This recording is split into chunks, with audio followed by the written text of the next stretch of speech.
Ladies and gentlemen, boys and girls, welcome. Everybody's favourite series in MX Bikes. We are back. It is DDC / NSP / KBELL racing time.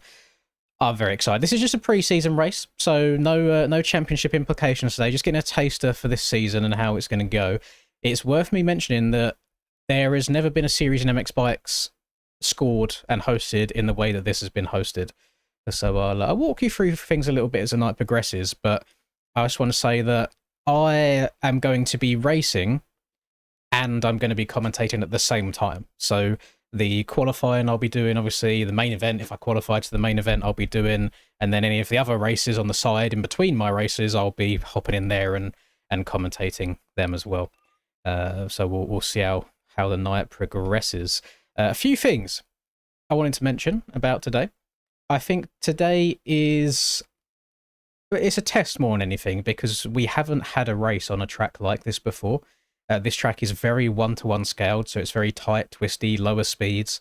And having ridden the track, there's about 4 different rhythm options in the same rhythm section that will end up being good. Also worth mentioning, if anybody wanted a top tip if you are competing today, as the track erodes, it actually gets slipperier. So it digs down to a harder base. Almost as in like in real life, they get down to like a hard pack base on the track and the bike starts sliding a bit. So do not be afraid to move out of the main line. Maybe try cutting down early, get out of that erode if you still want to get some good grip and traction to get over the triples to get out the turn. So I'm very, very excited today. The format, let me get my downloads ready. That. Open. Right, close. So the format for today is we are going to start off, ignore this because the track's already out, but we have qualifying starts in 5 minutes and it's going to be 30 minutes of qualifying. Then if you qualify it in the C group through to the G group, you will have your main event. And if you are in group D to G, that'll be your night done, just your one race and that's it. If you qualify in group C, however, and you finish inside the top 4, you then get bumped up to the B main event. Then the B main event will race, and if you finish in the top 4 in the B main event, you get bumped to the A main events. So there'll be 2 251s, there'll be 2 451s, and that's how the night's going to progress. So fingers crossed, if the night goes well for me, I will be doing the qualifying. I will then be commentating, and then racing. But I thought this could be quite a cool challenge for someone to do at some point if they don't care about their overall position. There is a world where you could qualify in Group C, try and get top 4 to get promoted to B, try and get top 4 again to get promoted to A, and then do your A races. So you're either going to, if you qualify straight through to A group, you get 2 main events. If you qualify into C, you have the potential of doing 4 main events over the course of the whole night. So it should be quite good. I'm seeing some positive comments about the track in the Discord already. I'm also seeing some very negative comments, but they also have the new Discord member little leaf badge next to their name, so we ignore what they say, because they're the kind of people that just love their overscaled, hold the right trigger down bullshit, whereas this actually takes a little bit of precision. In terms of how the points are going to work today, Aiden has also sent me this. So if you qualify in Group G, you'll do your main event, and you can score a maximum of 12 points. However, then if you was to then make it through to C, let's say, you could come last in C and score more points than you would for winning in G. So there is no real incentive to sandbag this at all, whatsoever. The only way you could kind of get around sandbagging slightly is if you come 5th in the B main, you get more points than coming last in A. But I spoke to Aiden about that, and he's under the impression that he thinks getting 5th in B would be harder than getting last in A. So there is, if you were very petty, you can maybe try a sandbagging a little bit, but trying to run a lap time to get into a particular group when there's like over 100 people signed up is probably quite hard to do. Thank you very much, Frizzy, for the 5 gifted W's in chat for Frizzy. See some familiar faces in there getting gifted that membership, which is always nice to see. Hello, Soru as well. So in 3 minutes time, qualifying sessions or qualifying servers will go up. In terms of lap times around here, my best lap at the moment is a 1:11 on a smooth track. my best lap time once the track is eroded and got slipperier is a 1:13. So there is some disparity in times between eroded and non-eroded. The track does slow down rather than getting faster, like we see in this game. And the best thing, it doesn't matter what skill level you are, you will get a main event no matter where you qualify. You can qualify dead last out of 100 people and you still get to do a race, which I think is quite cool. It's nice to include everybody. It's not quite so elitist, if that makes sense. Should be good fun. It's worth me mentioning, I am on a Yamaha today. Reason being is because of that slippery traction, because the KTM by default is a little bit slipperier. Like, it does tend to slide around on the back end more, and the Yamaha does usually tend to be a bit more planted for me. So we're going to try the Yamaha out a little bit today. Don't know what suspension I'm really vibing with. I have one suspension that feels good in the corners and the rhythms, and then feels arse through the whoops, and then vice versa, where it'll feel good through the whoops, and, you know, back and forth. But we'll see.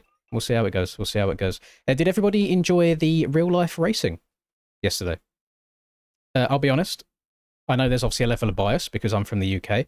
I did not think there was much need for Deegan to slide his back end around like that when he had the other 90% of the corner to use, but he's also racing for a championship, and he's probably also trying to get in Max's head at the same time, so I definitely see it from both sides. However, if none of you were from the UK, and you just saw Max's interview afterwards where he was just like, oh, fair play, in the UK, if you're saying fair play to something, that basically means it's go time, so I would not be surprised to see Max retaliate at another round. And for anybody who is unaware who Max's dad is, let's just say he had a reputation for being a very aggressive / dirty rider, so he definitely has that in the locker if he needs to use it. So, yeah. We'll see how it goes. I think the rest of the season should be good fun to watch. I'm just we got one more minute to go. There is a chance that we could have a little bit of a delay today. Reason being, there hasn't been a race hosted in this way before, and there is going to be some level of manual work. I'll search for KBELL. Thank you, Aiden. There is going to be a certain amount of manual work from Caden, Jesus Christ, I've only just started and I can't talk. There's going to be a lot of manual work from Aiden's perspective because he has to manually add like the top 4 finishers to the next group and so on and so forth. So we'll see how tonight goes. It's just a test night. You know, it's pre-season. It's not the end of the world. There's no points up for grabs. Just a nice Sunday night. We can chill and have a good time together. Let me quickly double check what qualifying group I am in. Let's close all these extra tabs as well. We don't need this open. Close that, close that, close that. Is the stream actually... Yep, stream's good. Right, we'll pause that. And practice groups. Scroll, scroll, scroll, scroll, scroll. How many people did we get confirmed in the end? Oh my god. 133 people confirmed in 450s only. And usually 250s is the more popular class. There's a lot of fast people here. I've seen all the Moto Academy signed up. I can see Tyler's name signed up as well. Hemi signed up. Jonesy signed up. I mean, I'm just trying to scroll through random people here. Larson. Everybody signed up for this by the looks of it. I told you. Everybody's favourite series. They all have a bit of DDC action. And I even though it's called KBELL now, I will still always refer to it as DDC. Just got a special place in my heart. Although I understand Aiden's reasoning for not calling it DDC, because the type of track and the scaling of it is all completely different. So we'll see how it goes. I do think that this track and how it rides and how tight and twisty it is, I do see a world where 250 times could be faster than 450s, especially with how the 250s deliver their power and the grip they have. Because the rhythms themselves aren't like crazy huge rhythms. You're not busting out massive quads everywhere. So a lot of time will be gained in the turns, and I think the 250s will be good for that. So it would not surprise me at all to see a couple of 250 riders have a faster time than I do today. What do we want here? We want speed. No, we don't. We want standings. We want timing. So this is it, straight through. We have 29 minutes now to qualify, to set a lap time. So we'll try and lock in and see how it goes. On a normal day, none of us would have any track practice. The track would release now, and we get the 30 minutes of qualifying to learn and put a lap time down all at the same time. No practicing beforehand. But there was a mistake with the track release where the password was released straight away. So, yeah, today's a little bit different, but still, pre-season, mistakes happen, and we'll carry on from here and see how it goes. Oh, you're all right, Fresh. For future reference as well, Fresh, anything that I say to people during main events is purely heat of the moment. I'm not actually angry with everybody. As soon as it's all said and done and the race is over, 10 minutes later, I'm over it. But I'm just a very competitive person, so I always get heated at the time. Most of the time, I'll end up calling people out that did nothing wrong at all. I've been known to do that. Not something I can help, unfortunately. Just how it goes. Every time I try to care less about things, as soon as the gate drops, I'm always a little bit racy. Right, so as we ride around here, if you haven't seen this track yet, you will see, scaling-wise, we are a lot smaller than usual, and this is true one-to-one using real-life Supercross scaling measurements in MX bikes, which we haven't had properly for an actual series before. Mostly because people prefer larger scaled stuff as well. Then also, you know how MX bikes can be sometimes with netcode and things like that. Aiden is aware that the first lap or two on these races will probably be pure chaos. And then once people have spread themselves out a little bit, the racing should get quite good from that point. So I'm excited to see how it goes. I think starts will be very, very important. Get that double and then quad. And quad again. Skirt. And taking some alternative rhythms I think will help people as well. Oh, I needed to get that triple. Because there's a few rhythm sections here where if you rail around the outside of the berm and do your normal triple into a rhythm, you end up singling into the corner at the very end. And usually you're incentivized to not do that. It's like here, you don't really want to be singling here because then you get a bad run for the whoops. So if you can take an alternative line, maybe check up mid-rhythm section, so then you can jump into the corner rather than singling in, then you should be good. You should kind of give up a little bit of time at the beginning, but then make up that time as you slingshot out of the next turn. Try and lock in a little bit here, see if we can get a lap time going. Oh, we jumped a bit far. I'd actually rather jump further there than come up short. The amount of times I cut the corner too tight there and then get a bad run up the tunnel. Because she do be a bit slick. Curious to see what kinds of like kickers you get on little jumps like that, where you have to take the sting out of them on the takeoff. Yeah, we should be looking for anything below a 113 should have you into the A group. Just from what I've seen people running so far. Got a Wild Larson appearing as well in this lobby, it's nice to see. There you go, downside it nice, and I go on, off, triple all the way into the corner rather than singling. Then I'm going over, triple, and then triple into here again, so I haven't got a single into the corner. Well, that was, I did over jump that, so I still didn't get a very good run through this swoop section here. Over jumping this quad a little bit as well, then you should be able to triple out of that. Nice. Oh, Fresh, if you're still in here, because I've just seen you there, if it makes you feel any better, I'm going to be the laggy one today, since we're on US service. So I'm the one that's going to be the hazard, and you've got the good ping. Open that corner up a bit. Up and over that. Triple.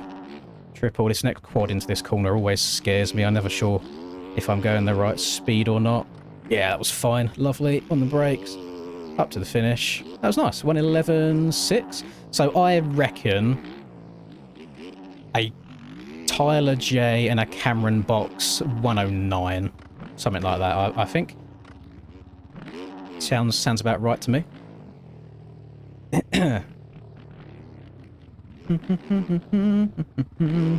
Well, what I usually do, so I don't forget to confirm registrations, is I just don't sign up for the race until confirmation's open. So I do both at the same time, because otherwise I will forget. And a good rule of thumb is once you've signed up and confirmed, just refresh the page again and it should say you're good to go, just to double check that it's all gone through okay.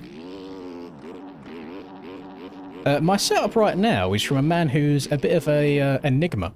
So if anybody was here during my last donate-a-thon, there was a guy in my lobbies and in chat called Rux, who I'd never seen before. He was just lurking, riding fast, and he sent me his Supercross setup. And I actually haven't seen him again in the stream since that last donate-a-thon. So I have no idea. He kind of came, sent the setup, and then disappeared again. So I'm just running what he sent me right now. If you can't find your qualifying group, then make sure you're clicking the confirmed list of players, not just the registrations. Click the box with the green tick next to it on my MXB, and that's the actual server list.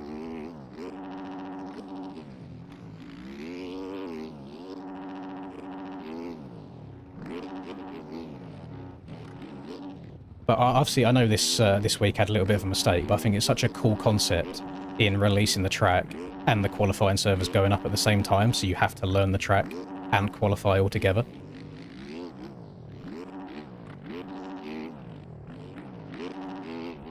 So I think the track's been out for just under 2 hours-ish, something like that. Maybe it was 2 hours, I'm not sure.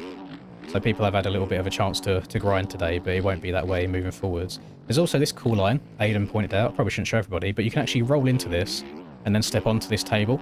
And I don't know if I could tell you if we've ever had Supercross tracks where you can actually do realistic lines like that. Like the amount of time the pros in real life just roll a single into a rhythm and then seat bounce out.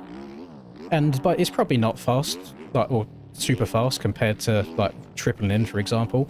But you know, as the track goes away, things get slipperier, doubles in and triples in get tougher. It's nice to just have an alternative line that you might want to take. So it pays dividends to just move around the track and try and experiment with different lines, which I do think is something that we miss a lot in most Supercross tracks. But you know, where Aidan's able to make these tracks from scratch, like completely custom tracks from his own brain, he can make whatever rhythm sections he wants. And I don't want to kind of hit you with the I told you so, but did I or did I not say, or have I not said many, many times that the way to improve racing and multiple lines in this game is to slow people down, not keep making us go faster and faster? Just throwing it out there. I'd love to see what the average like speed is around this track compared to what we've been doing in ARL so far this year. I will admit, I am scumbag in that section a little bit. I keep using the tough blocks to slow me down for the corner in time. Not intentionally, I just keep jumping too far to the left. There's probably a couple of quite big boy lines around here, but I am all about trying to be Mr. Consistency today. That's why I haven't kept going back to the pits after mistakes. I'm just running my laps, getting a feel for the track, and then we'll go from there. Start's going to be quite important, and I have done 0 starts on this Yamaha, so I've got no idea how to get out the gate, because I kind of had it dialed on the KTM.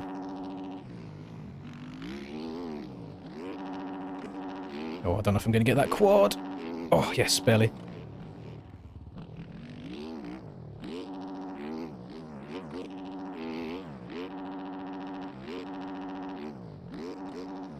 Can I step over this from the inside? Ooh, I can. Okay. Oh no, I've overjumped that. And then triple. Nice. Check up a little bit for this. Nice. Better downside there than last time. I never get a great run through this whoop section. The second set of whoops I usually bark, but that first set I struggle with. Oh, get out the bales. No, I think that's probably just lost all the time that I gained. Yeah, we may as well try to send it for the rest of the lap.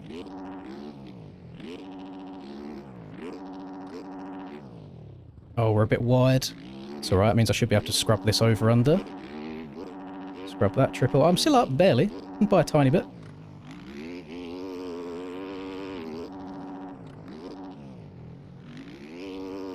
Oh, slid.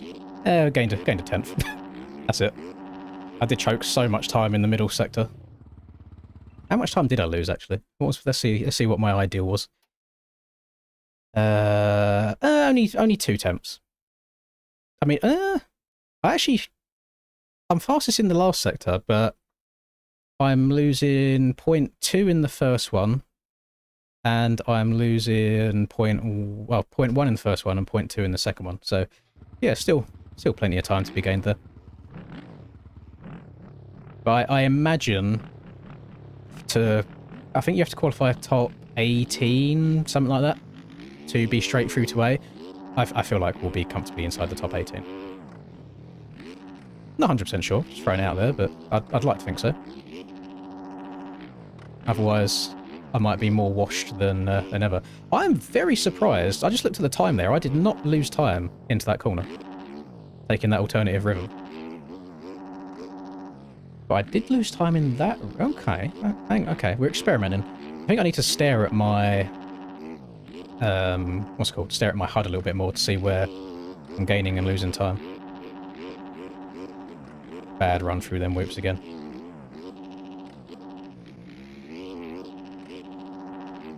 I'll gain time here because I messed that up on my last lap. It's always a little bit frustrating on Supercross tracks going over tunnel jumps because you never know where you are until you go back underneath it because the timing always messes up.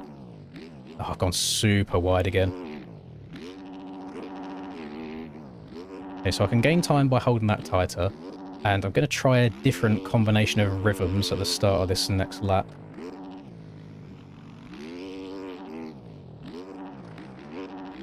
I'm going to double in, and I want to check up, cut down, I want to go on. Oh, step too far. I want to go on, off, and then try and hug the inside and do my other rhythm in that second section. BP does my graphics, but this bike right here is a really, really old one that I've got from Blitzco from years ago. So I don't ride the Yami often, so I haven't got any up-to-date graphics for it.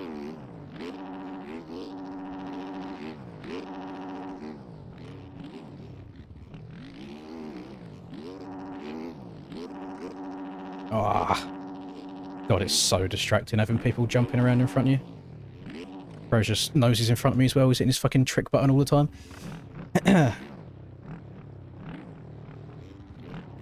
I don't mind smooth tracks when they're difficult smooth tracks. It's when the tracks are like really straightforward and easy that I hate when they're smooth.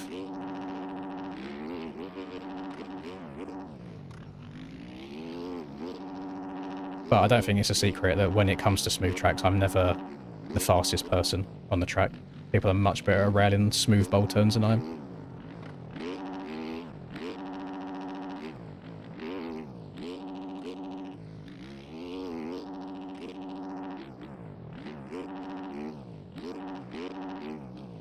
Might intentionally, let me just try, I'm down, so let's try and take this 90. Get a better run through this whoop section. Yeah, I wonder if that actually would have got all the time back that I lost.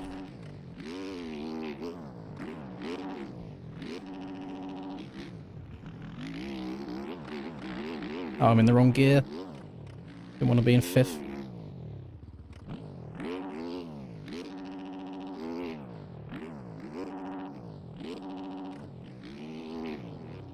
Oh my god, I've overjumped it. Get the triple. Oh, we're up by 0.6. As long as I don't go over the bars on this next jump.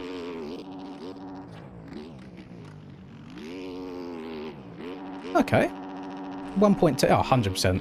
100% Tyler and Cam are getting into 9s, maybe even high 8s. Yeah, maybe high 108s. We'll see. We'll see. Because my ideal now must be a lower 110, because I lost time at the beginning of that lap. Let's see. Yeah, 110.2 is my ideal. So I'm faster in tier 2, faster in tier 3, and then it's tier 1 that I'm losing time there, fresh as the fastest tier 1. And it says I haven't got a world record here, so someone is faster, 100%. So it's not like I'm going to be top of quali once you combine them all together. No, there's no points for this today. It's just a pre-season race, just to test the format and how everything's going to go. 108.5. Yep. See, I'm usually bang on about what times people get.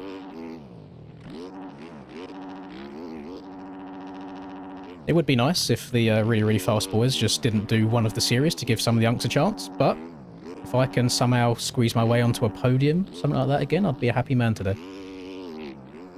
I feel like that's kind of the new results I'm going for. I'm not battling for wins anymore, I'm battling for podium positions. That's not the most ideal. Yeah. We got a wild... Troy, you signed up. I didn't see your name in sign-ups. I thought this would be a bit of you. Track is tight, yeah, it's full 1-to-1 scaling. But from what I've experienced so far, there are different lines you can do. So just shit like this, you can roll in and then triple out and just have some realistic lines. I think it's good. I think it's good. The first 2 laps are going to be complete chaos. 100% chaos. Outside of that, should be good fun.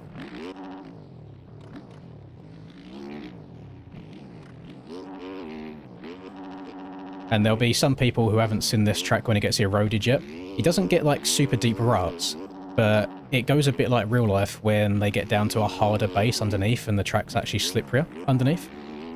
So that's when the alternative lines I think are going to shine. And you need to be able to move around on the track, because just jumps like that there, hitting that double out from the outside is going to be difficult to do, because your tyres are going to be spinning up a little bit.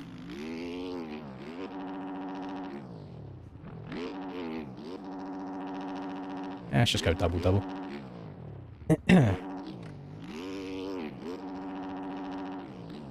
So, I am just going to throw it out there, gamers. If you end up liking the racing today and you want an entire series of this, make sure that you spam the Discord and just show your praise, because at the moment this is only scheduled to do 4 rounds because of Aiden's real life busyness, so he doesn't know how many he's going to do. So there is a possibility of going to 8, and there is also a possibility of going to 12, but for right now we just have a set 4 races planned. Outside of this is round 0. This doesn't count. There'll be a 4 more after this, as a minimum. This track is on the shop. It's one of them donation basis one. So if you want to send a little bit of money Aiden's way, you can do.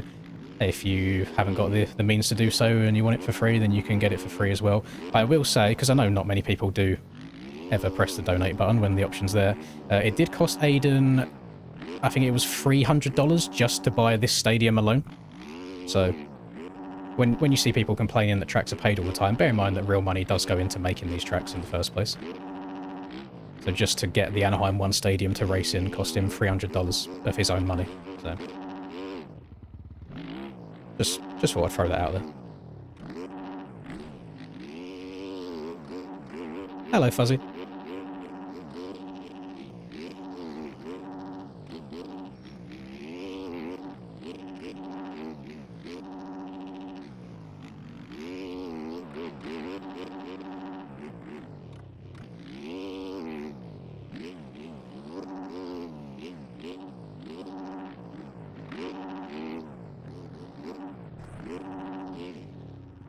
It's always so, like, difficult going from one set of scaling to another, because your muscle memory is like, oh, okay, I need to hit this triple this fast.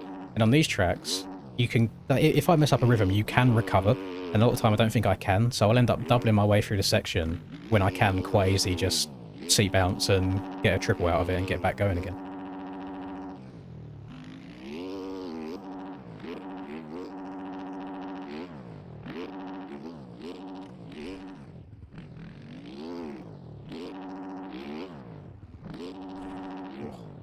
Tag in the back end. Can I quad that afterwards?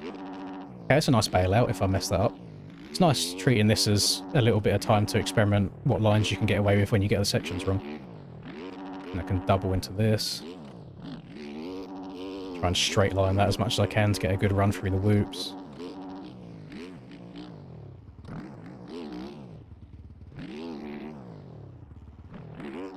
Wonder if that counts. I don't think I went too far over the bows there.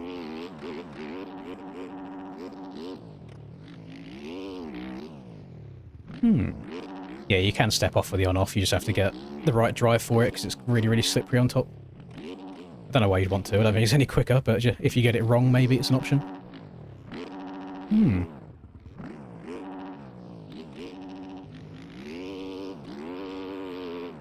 Yeah, I've not tried the mouse bikes on here at all.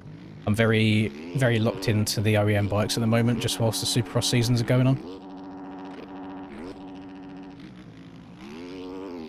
We got 9.5 minutes of quali left to go, and I'm content with my time. I know that I'm 2 seconds off for the top boys, but I should still be comfortably within that top 18, and that'll get me straight through to the A main event, and hopefully I can use a little bit of consistency to get me the rest of the way. I'm liking the fact that we can roll into these sections and still have a rhythm to do,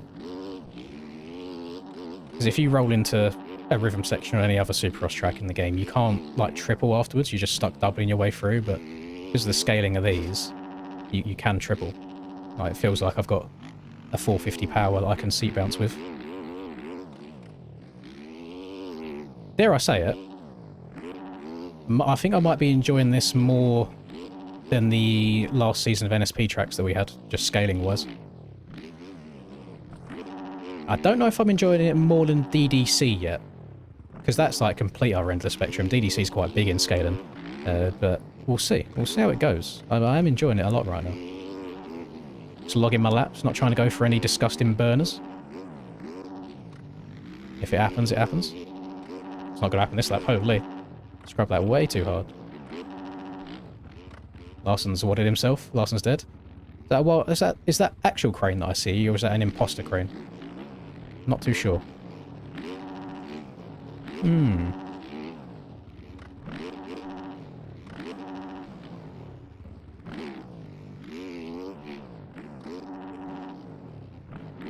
I don't know if it's possible. I got close to it, but you can almost quad out of that corner if you hit the outside right.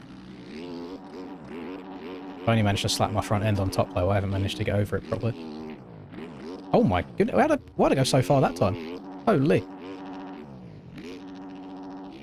What if you, like, cut down? Yeah, if you're patient, you can cut down. Take your time a little bit in the turns. I'm on a 120 rear tyre, but I've been on 120 tyre all year, even on the aerial tracks. I don't know how many of the top boys are doing that. I don't think many, to be honest. I think most of the reason I've been running the 120 is... Where's blood going? Is because where I've been on the KTM, the back end's quite loose anyway, so I just have that 120 to try and keep it a little bit more planted.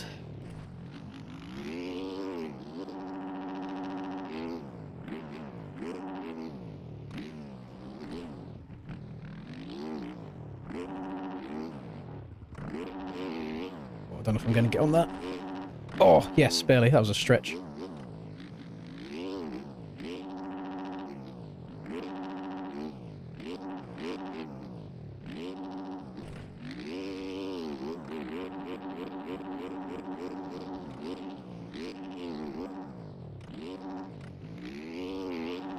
I can tell you there's not many times on a 450 that I actually use first gear in a corner.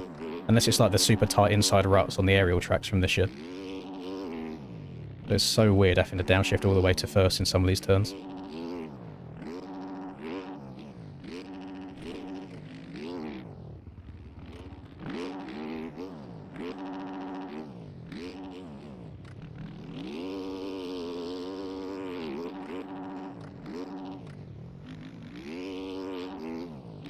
That just felt like a nice clean lap, and I was still in the 111, so if I can do that every lap, I'm not going to be unhappy with it at all. I do like that you can kind of double step off here.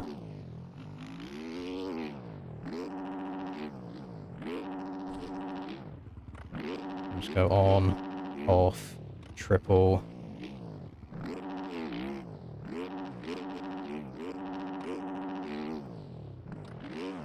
It's actually really fun. Again, I don't know how it's going to race because it's so tight and not everybody has the IQ to take different lines and just not ride through people. But I am having a really fun time like rolling into some of these rhythms and then getting a seat bounce out of it. Brain's got a 110. I think somebody said that Cam's in the mid 108s at the moment. So I think right now Cam should be top.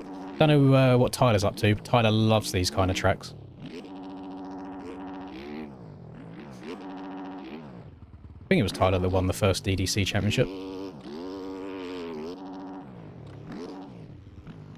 Actually, the second one, sorry. There was 2 seasons of DDC, wasn't there? Maybe he won both, I don't know. I wasn't able to do much of the first one. I think it was like US times.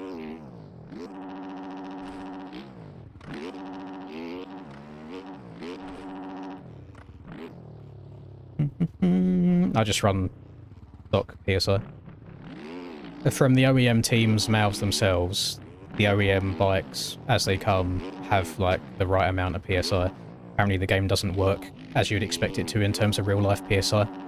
Like, it doesn't really, you know, like, put a little bit more in if you want to glide through sand easier, or take some out if you want a little bit of a fatter tyre. Like, it doesn't really work that way. So I never touch my PSI. Unless the setup that I get sent hasn't changed, but personally I've never ever noticed a difference between turning it up or down. I don't know how much fuel I had in, but I've not been back to the pits in a very, very long time. Maybe it's because there's not really any super wide open sections of track, just not using that much fuel.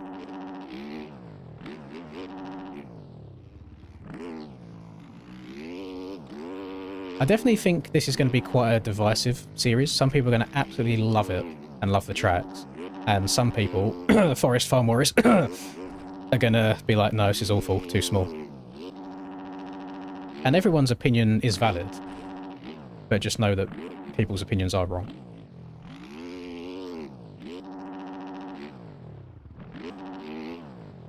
Evading some well-deserved slop. Gonna do tricks on it. Bounce on it crazy style.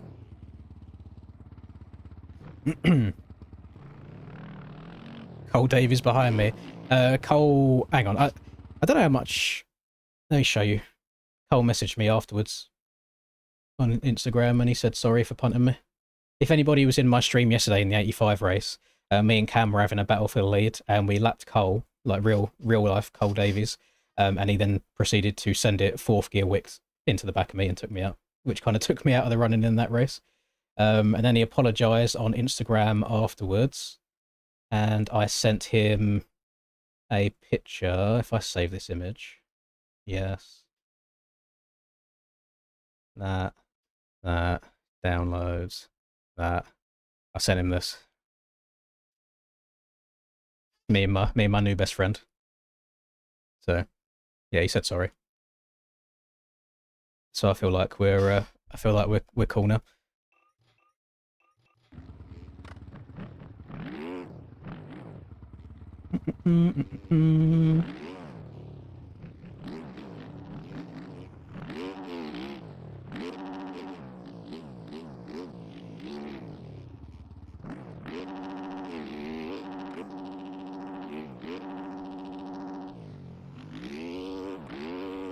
He needs to do that to Deegan, not me. He's not on the same coast anymore. He hasn't got a chance to. Okay, hang on. Without throwing shade at Larson, maybe my lap's not as safe as I thought it was. I've got Larson running half a second off. Jesus. Don't know whether I should be concerned or not. Maybe I should have actually been going for more heaters rather than just riding around.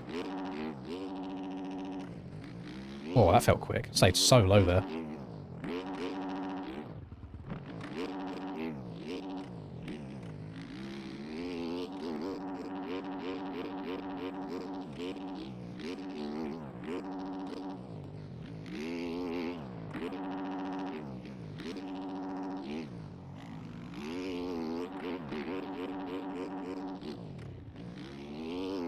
Only got 40 seconds left to quali.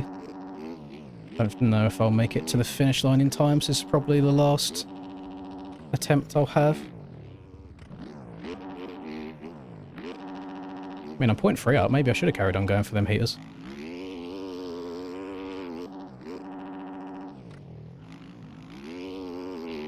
Oh. Okay, we'll save it to the end to go a little bit quicker. 110.2.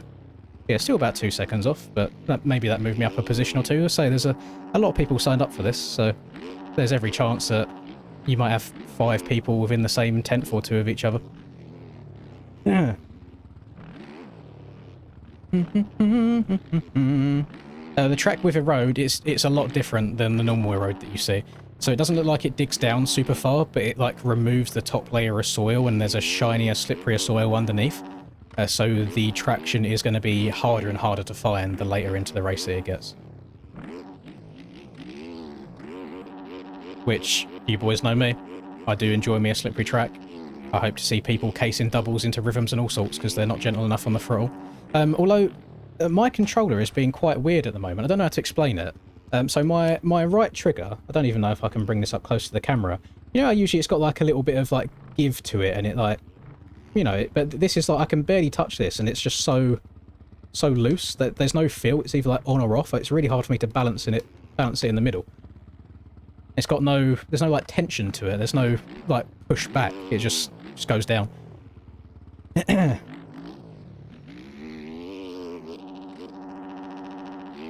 Track was slippery on the 250. That's nice. I don't think I've seen someone say that in the last like 3 years. M250's got some crazy grip.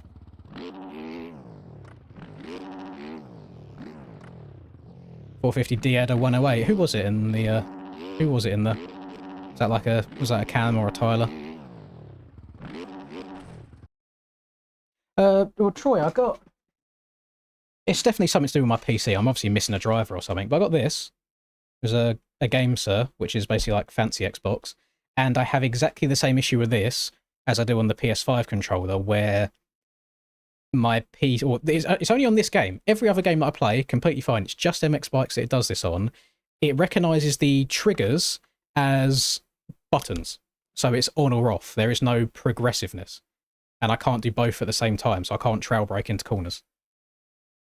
And I don't know, I've tried so many different things at this point that I'm just going to use PS4 controllers until I get a new PC. Because on every other game that I play outside of MX Bikes, whether it's Call of Duty, in Rocket League, doesn't matter what, the controllers work, no problem at all. I have no idea who Connor Watson is, I'll be honest, Freddie. No idea. Oh, you're still in the Rockwood, never mind. Yeah, but the thing is, I've tried so many different Steam settings as well. I've tried turning the Steam settings off completely. I've had them on completely. I've had the PSN support option on. I've had the PSN support option off. I've turned like hair triggers on, hair triggers off. I've edited configs. I've done so much to the point where I just can't be bothered anymore. Can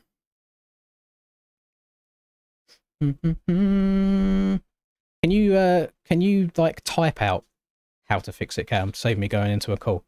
And then at some point, when I can be bothered, I'll mess around with it again.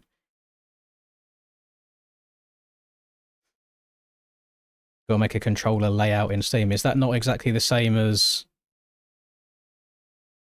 when you turn the controller settings on here and you go to edit the layout? Because if so, I have done that. If it's different to that, then cool, I'll try it. But I do have a profile when this is turned on.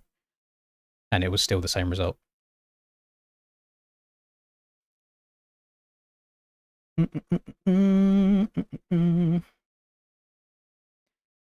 Yeah, send me screenshots or something about to do it. I'll get around to it at some point. Because it would be nice. I do like the feel with the PS5 controller more. I feel like you can get more precision out of the triggers as well. I'm not touching any settings right now. I'm not fucking with it today. Because I've had it where I've changed one thing and then like all of this resets, all of these reset, and I'm not dealing with it today. I'm leaving it as it is. Highest ranking Rocket League. It was. It's the first purple one. I've not played Rocket League in years at this point, but it was the first purple one. I don't know whether that's champ or what, but it was that. And I only ever solo queued duos. I never played anything else.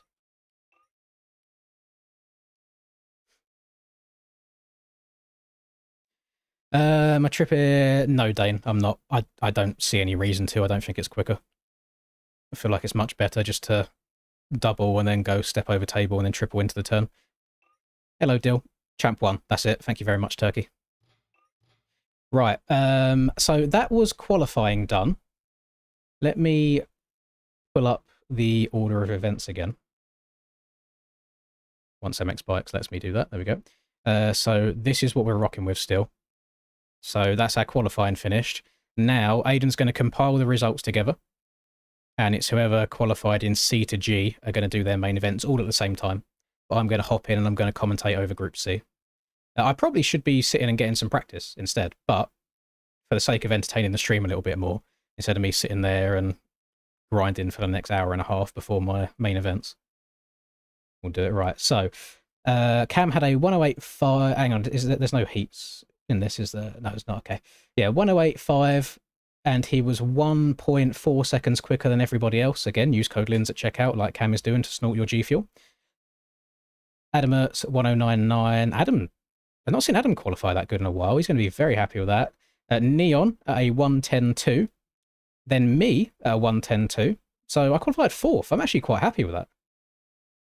Very happy with that, actually, qualifying 4th. I don't see... Tyler signed up for this. I don't see Tyler on the results page. No, Tyler. So Tyler didn't show up tonight, which means another free win for Cam. He's going to have no competition. So cut-off to get into A was a 111.9. Actually, I can show you this here. This would be easier for me to do. So take this into account. Group C to G are doing their main events now. So this group here will do a main event. This group here will do a main event. This group here will do a main event. And that's it. However, this Group E and Group D, once they've done their main event, their night is finished. They've had their race. That's it. However, Group C, anybody that finishes in the top 3 in Group C will then get promoted to race with this group here in Group B. Then that main event will happen. Anybody that finishes in the top 3 in this race gets promoted through to the A, and then there'll be the 2A main events. So there is, no matter what skill level you are, there is reason to show up and do these races because you get to race regardless. And I think that's quite cool. One thing I did notice, we've got a wild Reese Cooper and a wild Hemi qualified into Group B, and a wild Gerb. So if they can finish inside the top 3, then they'll get promoted through to the A races. Very, very good stuff. Right, I've been told that the main events are up, so let me switch on over to that. Search KBELL. What are you lying for? Satan's lied to me. Can't believe he's done this. Can't believe he's done this. I'll sit and wait for Aiden to pop up in the chat. Hello, Reed. Well, I don't know, because I know why you're thinking top 4, because it says like the top 18 in there. I don't know what Aiden's doing with that, because that's something I mentioned. Oh no, he's updated it. Okay. So the first one I got this was top 3, so it's actually top 4. He's changed that, which is something that I suggested to him in the DMs. I thought that would be good, because then it almost feels like Triple Crown format, you know, where top 18 goes straight through, and then people after that. We're in a tie for third. I saw that. I didn't understand it though, Reed, because I got 3rd and a 6th. I don't understand how a 3rd and a 6th is equal to a 4th and a 4th. I thought that you would be better off than me. No idea. Well, I said to Aiden, would it not be a long event? And it might feel longer, because obviously if you qualify straight through to A, you're not racing for an hour and a half, basically. You're not playing the game. But actually, time-wise, this night is quicker than a normal aerial night. The only difference is, on a normal aerial night, you have heat races in between, so it feels like you're doing something.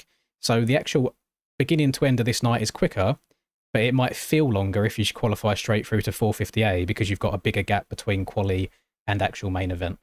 But it is a quicker night format overall.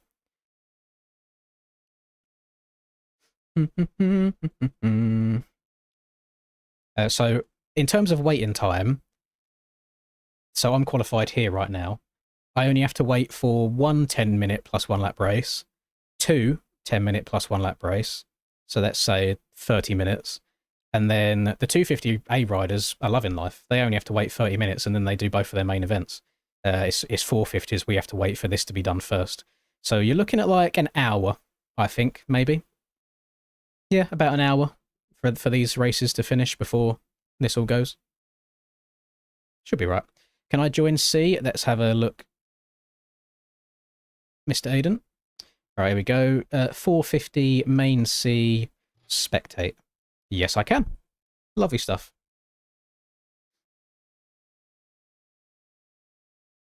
Hemi sold multiple laps where he would have made it straight in. He just wants some extra track time, that's all.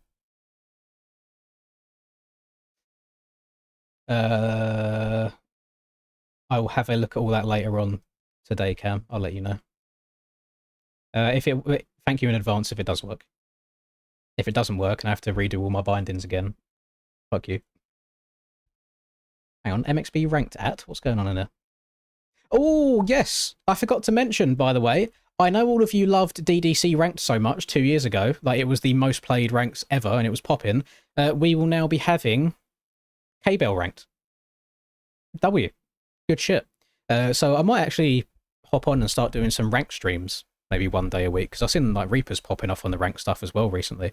So yeah, there's going to be a KBELL series, like there used to be a DDC series back in the day. So hopefully we can get that somewhat populated. Should be good stuff. I literally have 9 new messages from Cam. Yeah, Ilum, if you're still here right now, looking at your settings, I have tried that. Like, I've tried toggling all of them different options on and off at different points. Like, I spent 5 hours trying every iteration of settings possible.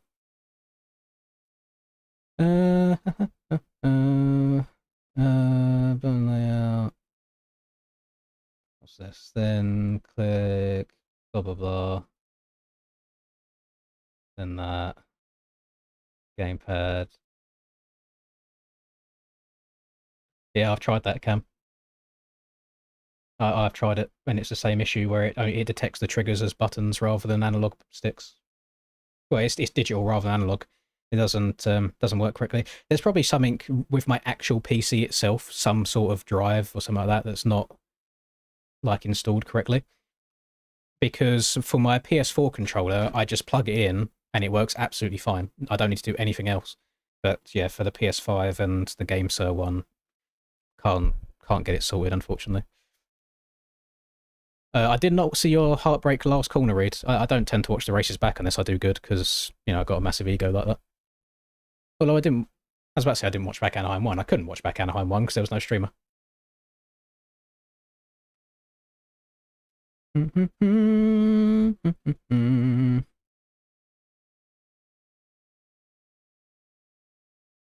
See, Rodak, you have the possibility here to make a absolutely banging YouTube video, because you're in Group C right now. If you finish in the top 4, you get to go through to B, and if you finish in the top 4 again, you get to go through to the 2A main events. So you could have such a good video here of going from C group all the way to the main. I qualified 4th, Austin, which I'm quite happy with. Not too shabby at all. I was only 0.3 off a second, because we ignore Cam, because I don't know what Cam does, what kind of caffeine he takes. I might have to check with his local chemist to see how many aspirin tablets he's been ordering. But yeah, Cam's just different. We ignore him. He doesn't exist. Rax went 1st and then 2nd, I think, at Anaheim 1 and San Diego. He's in NA now, so he's not doing EU this year. So it doesn't kind of affect my results at all. Hello, Sober, as well. Yeah, I mean, good positions are possible, but it all depends on how the starts go. And I haven't actually looked at the start gates yet. So it starts round to big left 180. That looked pre-eroded there. It's not, it's just the texture. I'm guessing the move is to just try and go on, off into this first corner.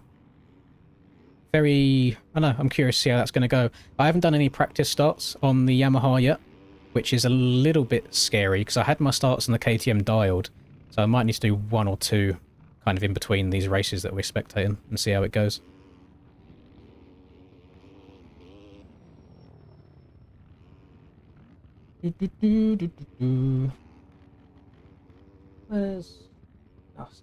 See, and if you want to be in your prime, just like Mr. Cameron Box, then using code LINS at checkout will give you 20% off of all G Fuel products.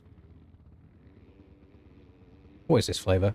Oh, it's my favourite one, Hype Sauce. It's raspberry lemonade. It's going to be blurry, isn't it?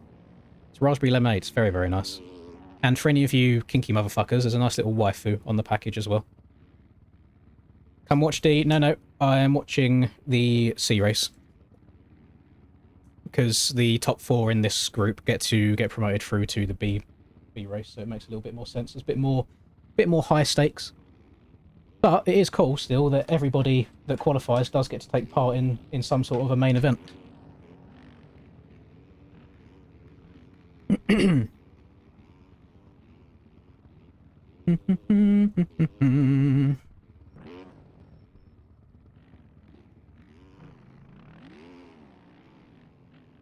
Yeah, I think it's just my PC cam. Because the thing is as well, is as soon as I turn Steam input on, even if it's my PlayStation controller, my PC then thinks that it's an Xbox controller, and it still doesn't work. So I thought, oh, maybe if I now run DS4 or DSX, I can then make it think my PC thinks that it's an Xbox controller, but it now then thinks it's a PlayStation controller using them programs, and it still doesn't work. So yeah, I've just given up on it. PS4 controller, till the death, which I think actually puts me at a bit of a disadvantage, because like all of the Call of Duty pros say that PS5 controller is just the best controller, like most responsive, just does everything that you want it to do.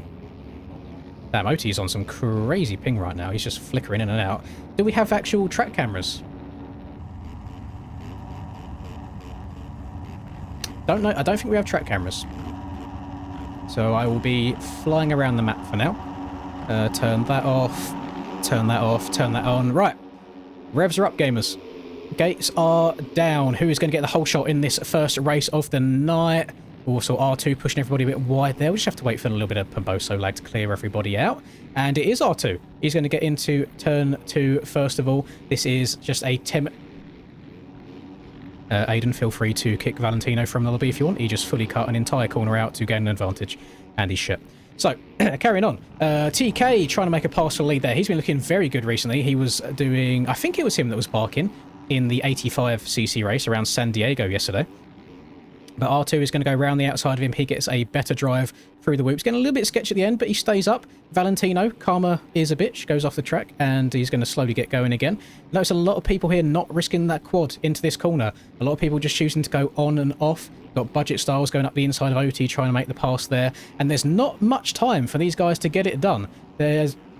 Just look over your shoulder, R2, and you wouldn't have got landed on. Just move to the left or the right out of the racing line. So there goes TK. True to his name. Straight through into the lead. Right now we have got TK, R2, Moid, and Meeks in the top 4. Moid makes a little bit of a mistake there. He's going to take an alternative line though. He's going to go left side. R2 is going to go right side. TK is going to go down. I don't know if he clipped his back end there and went over the bars, but he's now going to be in a danger position. Pumba looking to try and find his way around up into that third spot, which now relegates TK from first back into the final transfer. Everybody looking nice and closely packed together on this opening lap of the night. Track genuinely great. Love to see it. I love to hear that. I'm glad it... I'm surprised that it's got such good responses, because I know what the general community is usually like when it comes to the really small and tight twisty tracks. So it does, and I'm sure it makes Aiden happy as well. It does make me happy seeing people enjoying this kind of racing. And so far, it's very, very close racing indeed. Look at these guys going inside, outside, trying to cut underneath each other, just taking some alternative lines and rhythms. Oh, R2's going to go down. He pushed the front end a little bit tight there. Does anybody know the tech, though? If you go inside here, you can roll and then step onto that tabletop with that 450 power. Look at the battle we've got going on here. I hope R2 doesn't have his look back button bound, because he's going to be in a world of pain and suffering. We've got Rodak. He's doing it for the YouTube boys. He's doing it for the fellow unks. See if he can get himself into that top 4 and promoted through to the B main event. He's in P5, looking in right now. I hope that he hasn't still got my stream open in the background, because we don't need that extra pressure on him. Oh, I think he might have tagged R2 on the way down there, but hey, racing's racing. He gets the position, doesn't want to risk hitting that right side quad, so he plays it safe, goes to the left. He is now up into that 4th and final spot. However, Kirill, he has been on the move these last few laps. I've seen him making some progress as he's been going through this race. He is up into P5, and he is staying super low through these rooms, getting a lot of forwards drive going. Almost going over the bars there. Came up a little bit short. Nice to see a KTM this high up. Could not be me. The track is a little bit slippery for the old KTM. Oh, Moid getting up to the inside of Pumba there. Just a racing mistake. I think Pumba tried jumping to the inside into the corner. Moid was already there. Nobody went down low, so no harm, no foul. So as we go through this first set of whoops, we have TK still holding that lead. Not a massive gap, so one crash and he will be losing some time and positions. We have then got Moid, P2, Pumba, P3. Kirill has made the pass on Rodak. Rodak must have gone down. The commentator's curse. We were rooting for him. He's back now to P7. So he's got R2 in P6. We've then got Leahy. I'm going to pronounce some people's names wrong here, boys. I apologise. I'm not too up to date with the NA scene. We'll say Leahy. Leahy chilling in P5 here, looking in. So we've got the Kirill versus Leahy battle. These boys choosing just to play it safe. Everyone getting up and over the tunnel jump okay. Moid had a little bit of a hiccup there, but he's able to go double and then triple again, hugging this tyre inside. And he hugs the left after, so we're going to have 2 people quadding versus 1 man tripling. That is going to move Moid from P3 outside of a transfer spot. He's now down to the 5th position. Some alternative lines coming out again. I'm surprised to see so many people. TK's gone down. So TK has gone from first. He is now on the brink. He's dropped down to P5. So one mistake like that. And then Moid makes a mistake. It's constantly back and forth here. This technical Anaheim circuit causing issues for all these front runners. Kirill now making another mistake. TK going back up again. He's lost and gained about 8 positions in the space of 3 corners. But it makes our jobs a lot more exciting. So much more exciting. So we have now got Pumba up into that P1 spot. And I'm surprised to see Pumba qualifying this low, unless it's not the one I'm thinking of. I think we've got 2 Pumbas in the community. But maybe somebody in chat can correct me on that. So I'm surprised to see him in this C group. I would have thought he'd be like B at a minimum, maybe even in the A. But, yeah, it's a hard track, hard to put a good lap time together when it's this tight and twisty, and there's this many different rhythms to try and work out and string together. But TK going back to work, seeing if he can gain some more positions, give himself a slightly better gate pick for the B main if he does make it through to there. He's going to get into the back of Leahy. He almost goes over the bars, does his best Chance Hymus impression there, banging up the gears, keeping the revs open, and he saves it. And he saves himself positions as well. So he's going to be in that P3. We are halfway through this first main event of the night. Pumbaa starting to get a little bit of a gap out over the rest of them, almost 2 seconds now. Kirill settling in a little bit. TK choosing to go around the outside. He comes up short. He's going to mess up this entire rhythm section now. And he's got Leahy right on his cheeks as he's going to dive to the inside. TK covers his bases low, shuts the front door all over Leahy. He's going to keep that P3. And if we go further back here, there are battles happening all over the course right now. Look at this battle that we've got going on right now for P7, 8 and 9. As Rodak has dropped back ever so slightly. Still doing it for the Unks though. You love to see it. We don't want the Unks getting too fast. Then I'll have to start changing my YouTube stream title from Fastest Unk to Slowest Unk instead. So we'll try and keep them boys at bay. Got Budget Styles going under the tunnel. He's going to make his way through the whoops. We've got Solus. Solus, and I like seeing this as well. Let's give some flowers to Solus, or Solus as well. Usually people that are running at the back of the pack, they might just rage quit or be like, I'm over it. Good to see people still just logging their laps, practicing, and being a good lapper as well. Look at that. Checking up, looking over his shoulder, letting the leaders go by. Let's get some W's in chat for Mr. Solus. You love to see nice, aware lappers, just enjoying the game, getting some experience under their belt. And for someone like that, there's nothing wrong with sitting here at the back logging your laps. Maybe next week you can qualify into the B group. Maybe the week after that, a little bit better. We shall see. TK is going to work his way by nice and smoothly. Who we got there? Oh, I thought that was a leader down there. It was just OT going over the berm before that second whoop section. I'm just going to leave that for a second and kind of show you as Solus goes down. The road on this track, it doesn't dig down super deep, but any of these darker textured areas you see, these will be getting incredibly slippery for these races. So it is worth moving around on the track a little bit. As you saw C-Star's back end slide there, he comes up short on that table.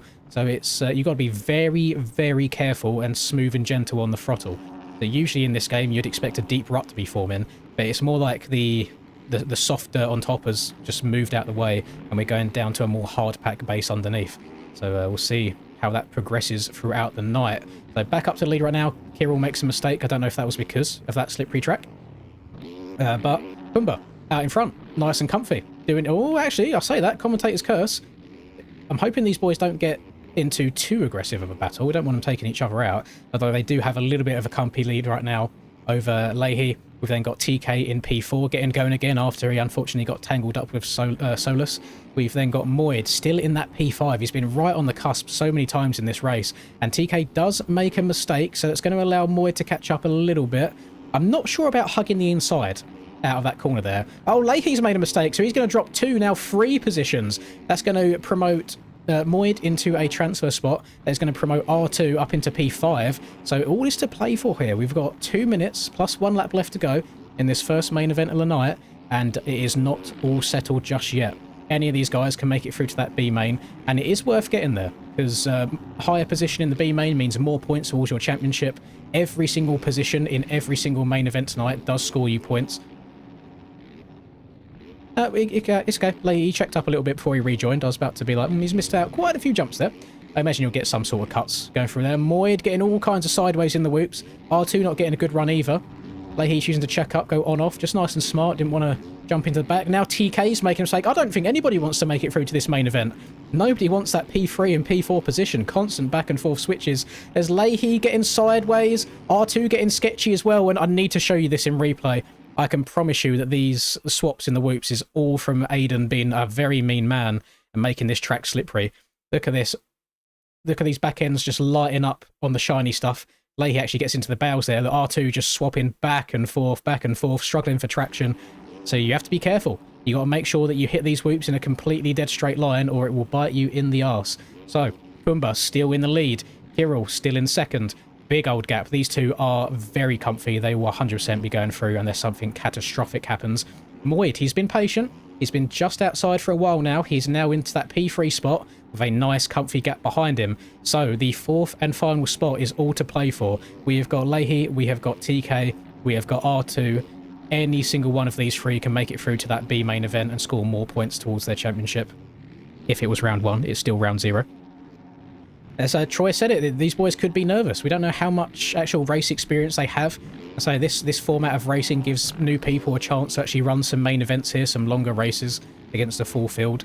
Any normal night, if you was to qualify in Group C downwards, your night would be done. You'd be having an early shower, early bedtime, be forced to spend time with the wife and kids if they have any, instead of playing some MX bikes. But, you know, tonight, it's all to play for.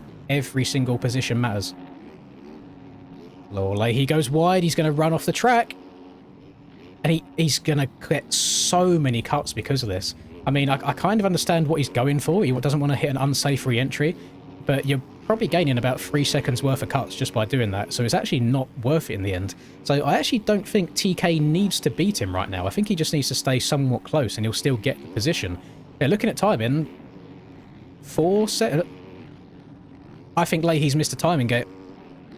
Unless he's got an insane amount of cuts there. He's down 24 seconds now. Yeah, like I said, missing way too much of the track. You got to be rejoining early on that. You can't just miss an entire rhythm section out. So right now, TK is in that final spot. And the man who was in a very comfortable P2, Mr. Kirill, has dropped a lot of time. So your race leader, Mr. Pumba, has 12 seconds to the good. So he has no problem here. TK getting into the side of the tunnel jump there. He's going to be looking over his shoulder. Leahy is on the move.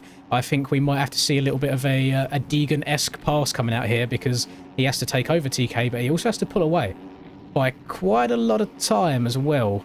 He's got about 8 seconds of cuts. Ignore me. I don't think there's much he can do. As both of these boys go down. What happened there? Did they get into each other? I was watching the wrong people. Moyd's going across the top of the whoops here. Yeah, Moyd just getting off balance, going over to the right. Kirill had nowhere to go. They both get into each other and make a mistake. So Pumba is going to win your first main event of the night.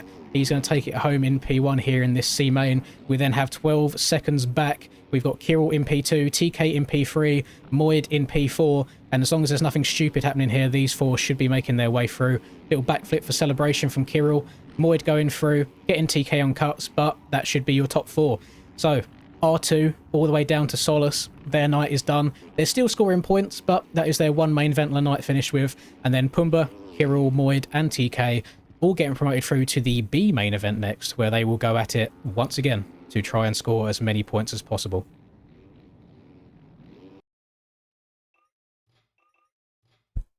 And just whilst I'm waiting for the B main server to get loaded up, I'm just going to go and do a practice start on this Yami to see how it works. I mean, so far, the scaling seems to be producing some very, very close racing.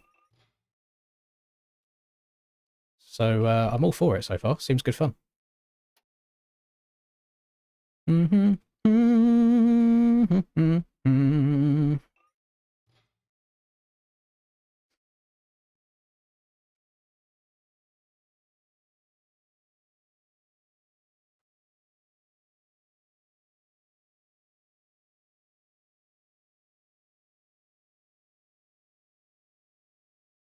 Right. What was I running? I think I was running this. And then 5 should be enough, because I think they're 15-minute races rather than the usual 20. Choose a random gate. Start. Yes, I'll be spectating B main as well. Just getting a practice starting. I've got way too many suspensions. I need to go through and delete a bunch. Pain in the ass finding the one that I want all the time. I don't know if I need to be third gear or second gear on this bike. I mean, we'll find out. I say I had the KTM tech dialed and I was getting good starts, but I just haven't done enough starts on the Yami to know what to do.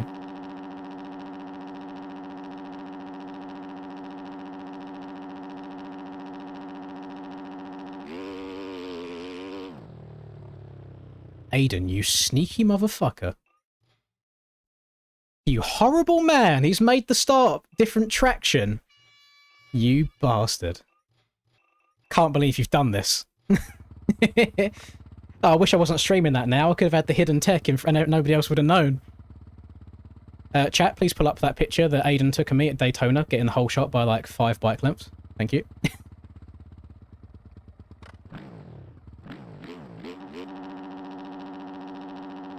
Horrible man. You know, that was too much. Hmm. Hmm.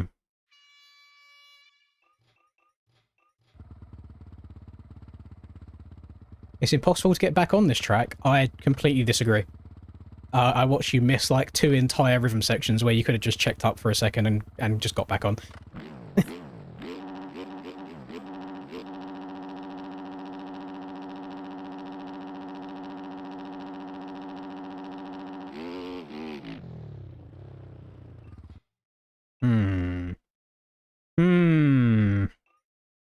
I'm just waiting for Aiden to pop in chat and tell me to get into the B server whilst I'm doing this. Yeah. I don't imagine results will be posted straight away, because we've got a whole night of racing still to go. Imagine they'll be up later once every single race is finished.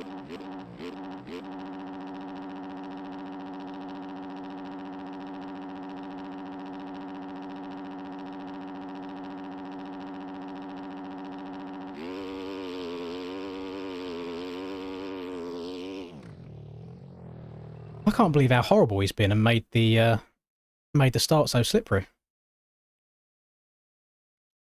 The erode made it so slippery. Yeah, I'm excited for it. I think it's a great addition. Actually makes people ride smart, take their time a little bit, try different lines, get out of the erode. And the whoops are usually pretty straightforwards as long as you hit them in a straight line. So you just have to take your time more in the corner before them.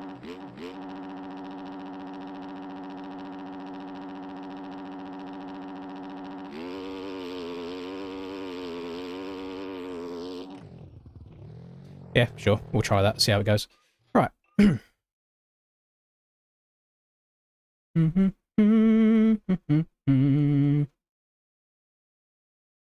Oh, sorry, update. So, Aiden did tell me this before, and now I'm remembering, I just completely forgot about it. The reason there are no track cameras is because the track is so, like, the lanes of the track are so skinny that if you put a track camera on one side, it kind of glitches out back and forth a bunch. So, yeah, just be manually flying around the track today. Just a little update there.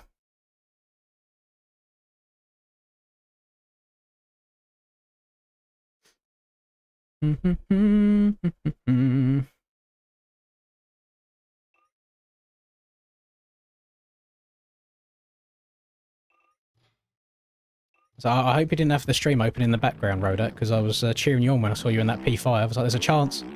There's a chance for the unks. Didn't want to add any extra pressure to you. I am racing today, yes. I qualified straight through to the A races. So right now, I don't need to be in my server at all. I'm just commentating the races in between. So there'll be a little bit of a delay between each race, just because Aiden has to manually add people to the races that get promoted through. Be fine. Nice casual Sunday night, playing some motocross bicycles. Bridge is glitchy. Only if you, again, aren't patient. Like, if you try going too tight to the inside, then you will have problems. But if you have the presence of mind just to open it up and then hit it in a straight line rather than still turning up the face of it, you'll be absolutely fine. I know everybody wants to go as fast as possible all the time, but you're much better losing 1/10 of a second by squaring up a corner a bit more than trying to hit it super, super fast, crash in, and losing like 10 seconds because you're stuck on a bridge. Just my opinion, though. So like, if you can just jump slightly further to the right here and actually brake and then hit it in a straight line, there's no issues with the bridge whatsoever.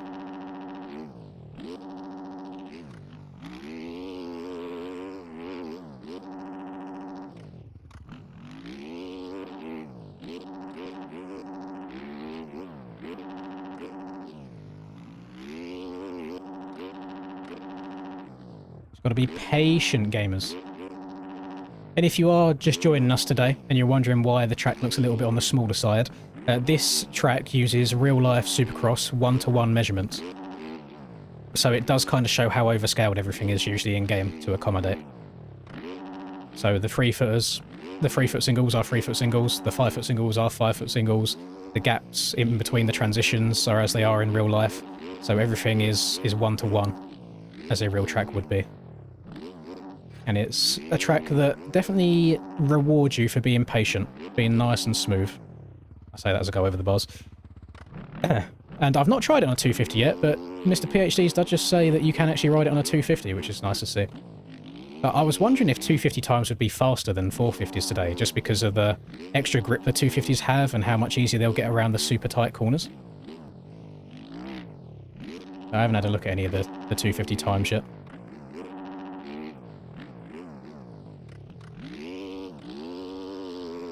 So the only downside to this is the first lap will be carnage.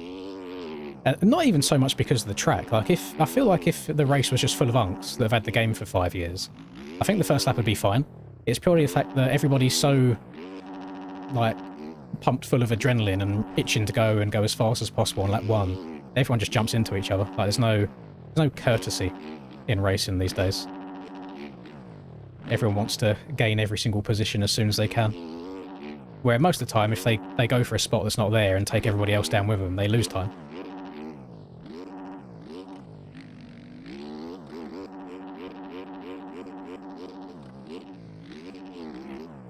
Thoughts on Anstey? Other way around. Thoughts on Deegan's move on Anstey? It'll obviously be biased because I'm from the UK and so is Anstey. I can see it from both sides. I think there's absolutely no need to take your teammate down like that.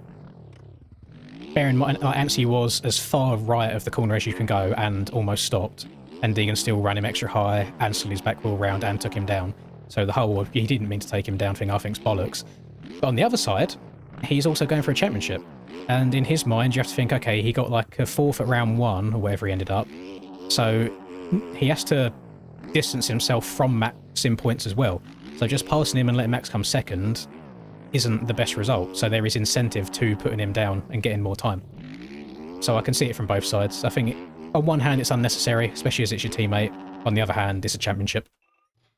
I think your opinion of if it was good, fine or not really depends on how much you like Deegan as a person. I can see it from both ways.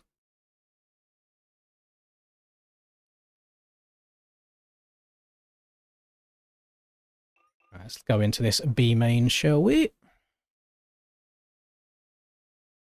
450 main B. Can I... Let's do this to try and explain. Why is it this way? Can I... There we go. So... This is the berm. These were the jumps. They go in this direction. And then inside the corner. So, I don't see a reason why if Max is here, Deegan can't go anywhere around here. Or just go like here to make a pass. I don't see the need to go here and stop. I really don't understand how you can do that without the intention of taking somebody down. Because on the flip side, I've seen people comparing it to Sexton and Cooper Webb in the 450, so they were going this way, whereas Webb was like here already. So if Sexton wants to make a pass here, he kind of has to go all the way over here to get it done. And I feel like that's the difference between the two. Like it was a good pass. Like, he slid the back end round perfectly. He took his front wheel down perfectly. You just have to wonder, like, round 2 against your own teammate. Like, is it worth it at that point? Like, I don't know. But I'm sure Max will try and get his get back if there's a chance at some point. Yeah, I suppose it depends on who you like, really. If you've got any biases at play.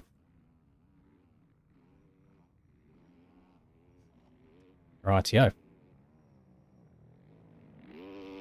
Locked in for the B main. So I'm very curious. Keep a note, gamers, if anybody wants to take note of these people in chat. So we've got TK. We've got Moid. We've got Pumbaa. And who was the other one that made it through? Can't remember who the other one was made it through. Any of the top 4. It'll be interesting to see if any of them top 4 also make it through this one and go through to the A race, because that would be quite exciting, I think. Max could have cut down and passed him next turn. That could be a reason. He could have cut down 100%, but I don't see a world where he would have passed him because Max would have been on the outside for the next corner anyway. So Deegan was still easy in a position of control.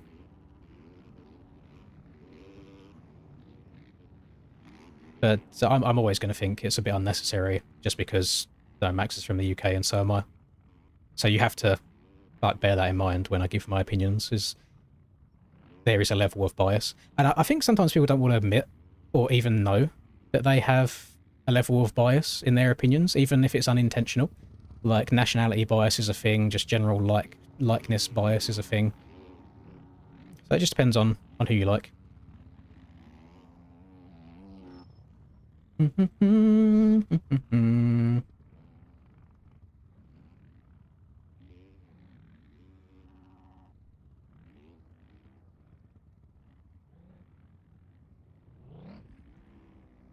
Yeah, I feel like you have to admit when you know there's bias to things.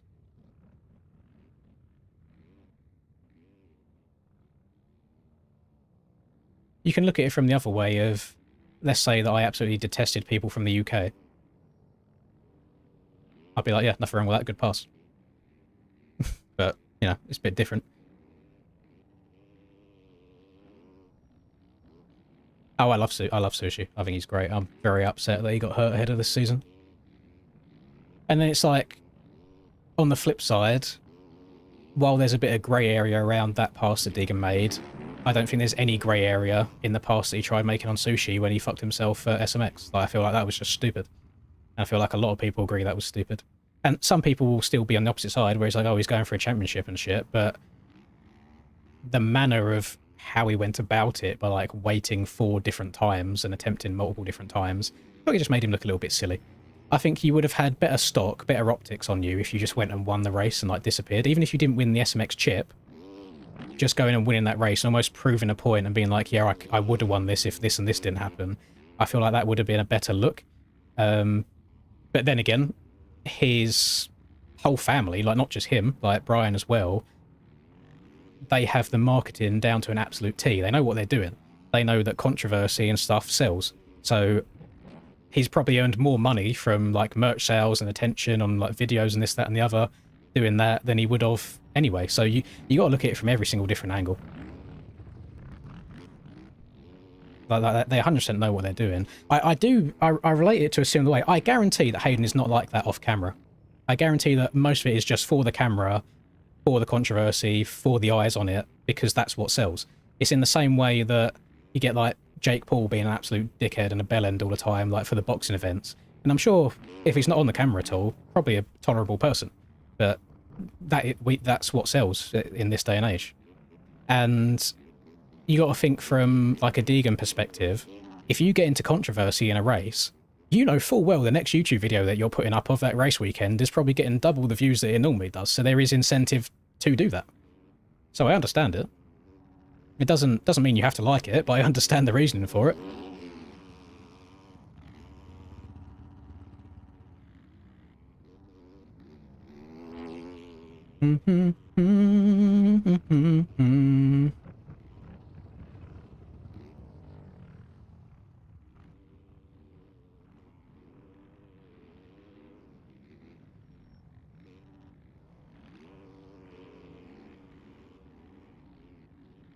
I would like Levi to just actually get out the gate. Or just not crash in turn 1. That'd be nice, because Levi's had some really good speed the last 2 weeks.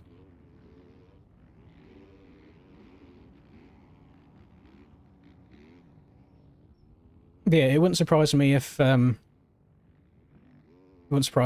came and absolutely punted him at one of the other rounds, because I know they probably don't know much about Max, but Max's dad was a renowned dirty rider in his time, so it's in the bloodline to be a bit aggressive. I just think he didn't want to be the first one to engage. You see how wonky the track looks when I'm this far away, by the way? Just MX bikes things, and then I'll zoom right in, and it gets nice and smooth again, but then I'll zoom out, and it's all warped. Just MX bikes things. Seeing the DNX guys get crushed by Sexton every week is satisfying. I don't know what kind of like fetish Josh has for Chase, but I think he needs to give it a rest.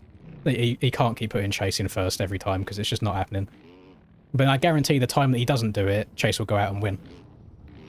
Maybe that's what he needs.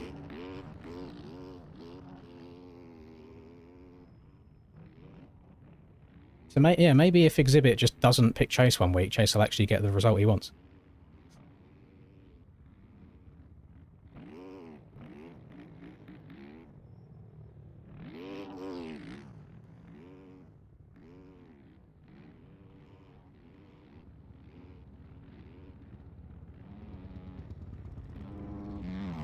Right. I think everyone should be teleporting back to the pits any second now. We should be... I've got someone's bike. Who's this? That's Reese's bike, DDC. It's on the Yamaha. That's the one and only bike that I've got in here. I don't think I've got anybody's gear or anything. Got Gerb's bike? Yeah, DDC stuff as well.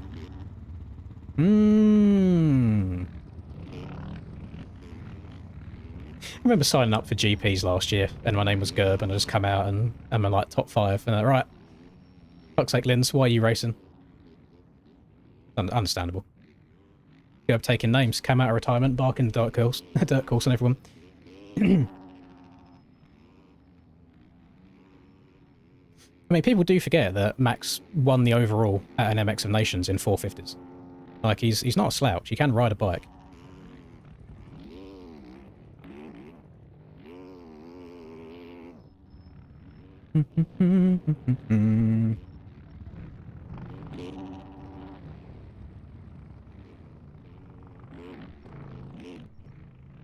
I think this is another question that is heavily... that the answer for is heavily impacted by your level of bias one way or another. Do you think that Hayden can get away with the kind of passes he's doing now in the 450 class? Because I don't see a world where he makes a pass like that on Jason Anson and he doesn't get sent over the next berm. I can't see it happening. Whereas right now, I feel like he can just bully whoever he wants. But I don't think that's going to happen as much in 450s.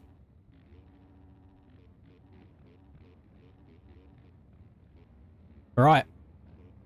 B main gamers. So, same as the last main event, the top 4 in this race will get promoted. However, they get promoted through to the A main after this. So this is a really, really important one to go for.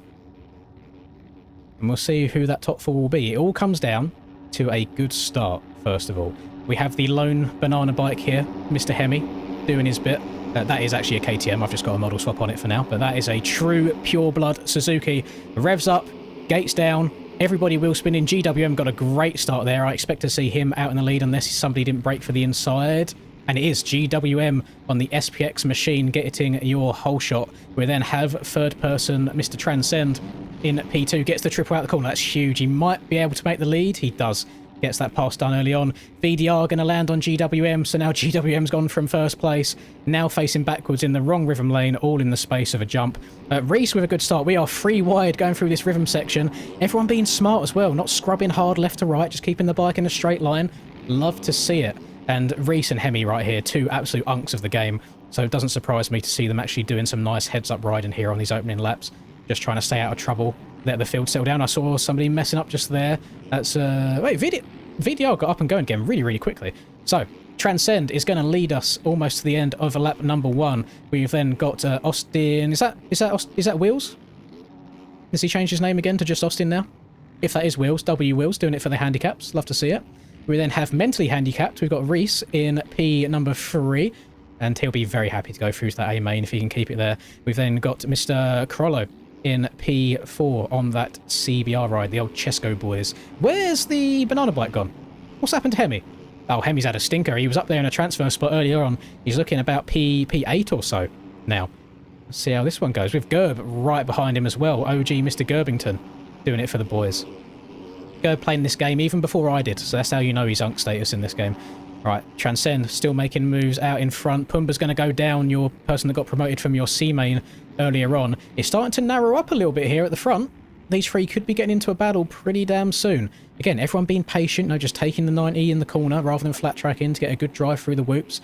And it's nice seeing some of the more experienced boys actually coming out on top in this race. And you kind of expect it. This is such a counter style to what we're usually used to seeing in this game. And it kind of just show that race IQ and just being patient and smooth does have a place in the game still.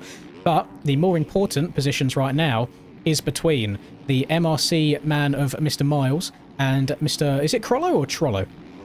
I feel like it's Crollo. It's like Chrome, isn't it? I feel like it's Crollo? As he has a little look to his left, Miles getting a good run up and over that little table. Everyone going to just filter to the outside for now. Transcend has made a mistake. So Transcend has gone from the lead. He's now in P3 as Crollo goes over the berm, comes up short on that quad into the corner, straight over the front. That's just what's going to happen sometimes if you don't quite get the distance there. Crollo, thank you very much, gamers. I appreciate that. Love to see that. Oh, Transcend's gone down again. Oh, the pressure might be getting to him. He's going to hug this inside. I actually prefer this line here that he's going to do. He's going to go double, triple, step onto this second table, step off, triple into the turn, and then he gets a better run around this corner. Miles did also have a really good line there. I think he checked up halfway through, so he didn't have to single into the turn. But Reese might be looking over his shoulder right now. He could be in a bit of a danger spot. The man who's not in danger, though, is your current race leader and blue badge holder, Mr. Austin Wills. 5 seconds to the good, out in the lead. Reese in P2, trying to just keep his composure there, get her into the A main. Transcend, Jesus Christ. Transcend still looking good. And then we've got Miles in that 4th and final transfer spot with Uturga in P5 on the 115 Motorsport machine. Teammates with Pumbaa, who got promoted from that C main into this B main. We're now going to see if Uturga can do it for the 115 boys and get up into the A main as well. He's all over the back of Miles. Miles goes a bit long on the triple, so does Uturga as well. But Miles chooses to check up and hug that inside. Just a little bit of damage limitation there, cutting the track a bit shorter. Uturga almost gums up a little bit too short there, but he's fine. We've got Boca coming up short. Does his best chance harmless impression though, just uses the barrels to slow himself down. So all is not over yet for these two. There is still a world where they can make it in there about 2-ish seconds. Oh no, it's much more than 2 seconds. That gap has increased quite a lot. Reese goes down. He gets going again, just nice and patient, not going to rush out in front of anybody. So he should still be in a transfer spot. He's actually, I think that's moved Reese back to P4.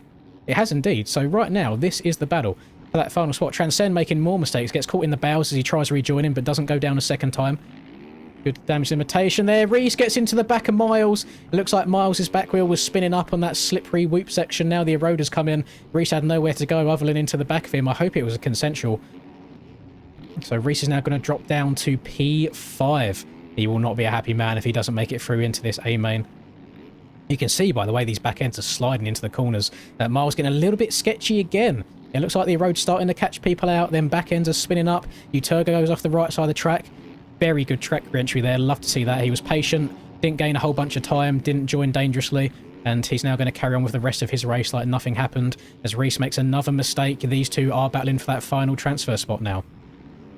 Let's have a little look, see how this is all going to unfold. We've got just under 5 minutes plus 1 lap left to go. We are halfway through this B main. Wills still out in front, a commanding almost 8-second lead over the rest of his competition, doing exactly what he needs to do. Nice straight airs through the rhythms, just downside and everything perfectly, dipping that front end down, getting a great drive. W stuff, W riding from Wills there, one of the OGs of the scene. Good to see him competing again. We've then got Mr. Transcend. He had a little bit of a shaky start to this race, but it looks like he's locked in this last lap or so. He's hitting his marks much better now. Uturga into that P3. We've then got Miles, Reese, and Crollo joining in to this final transfer spot battle. Who's your money on, chat? Let's call it now. See how it's going to go. What is KBELL? KBELL is... I want to say KBELL is basically what DDC was before DDC existed. So it was KBELL Racing, and it consisted of like Aiden, Gerb, who's in this race, and then Jin, who made like old tracks like Broom Tioga and the old Canada Heights, who doesn't play the game anymore. And then that kind of disappeared once Jin left the game, and now they've kind of formed into DDC alongside with Chicken and Dad Shoes, and yeah, so KBELL, very old school team. And the reason this is called KBELL now instead of DDC or NSP is just because it's a completely different kind of track, different scaling, so it's best to separate them. We have a great battle here going for this final transfer spot. Reese needs to be looking over his shoulder as we get a dive to the inside from Uturga. He's still respectful though. Could have sent Reese over the berm if he wanted to, but he checked up, played it safe. Oh, this is some good racing that we're seeing right now. Hope Reese doesn't look over his shoulder too much. He might be getting just a little bit nervous, a little bit. He's going to triple his way into the corner, nice and smooth, downsides that perfectly, and then cuts the inside to limit the track distance as well. Let's just quickly do the rundown again. Wills is gone. 7 seconds in front of everybody else. Transcending a bit of a no man's land here, so shouldn't be making too many big mistakes. He's just going to ride around, circulate the track, and get that position. We've got Reese in third, Uturga in fourth. Where's Miles gone? Oh, Miles must have made a mistake. Timing's got him in P3, unless there's a lot of cuts coming into play here. So Miles, P5 on track. We'll see if that's still the case once they go over the next time in. I think Uturga and Reese got into it with each other there. Let's just hit a quick little rewind. They did. Look, Reese spinning up on the road. Uturga's going to get into the back of him as Reese tries apex in this next corner. Collects them and they both end up going down. You hate to see it. So that's going to make this final transfer position extra spicy. And I think this is the battle still. So Transcend's right there. Reese got up and going really quickly unless Transcend made a mistake. That is an awful crash for Miles. He's going to be stranded on the backside of the berm. He's got to try and get going again. Does he get over the finish line? Oh, that's going to cost him even more time.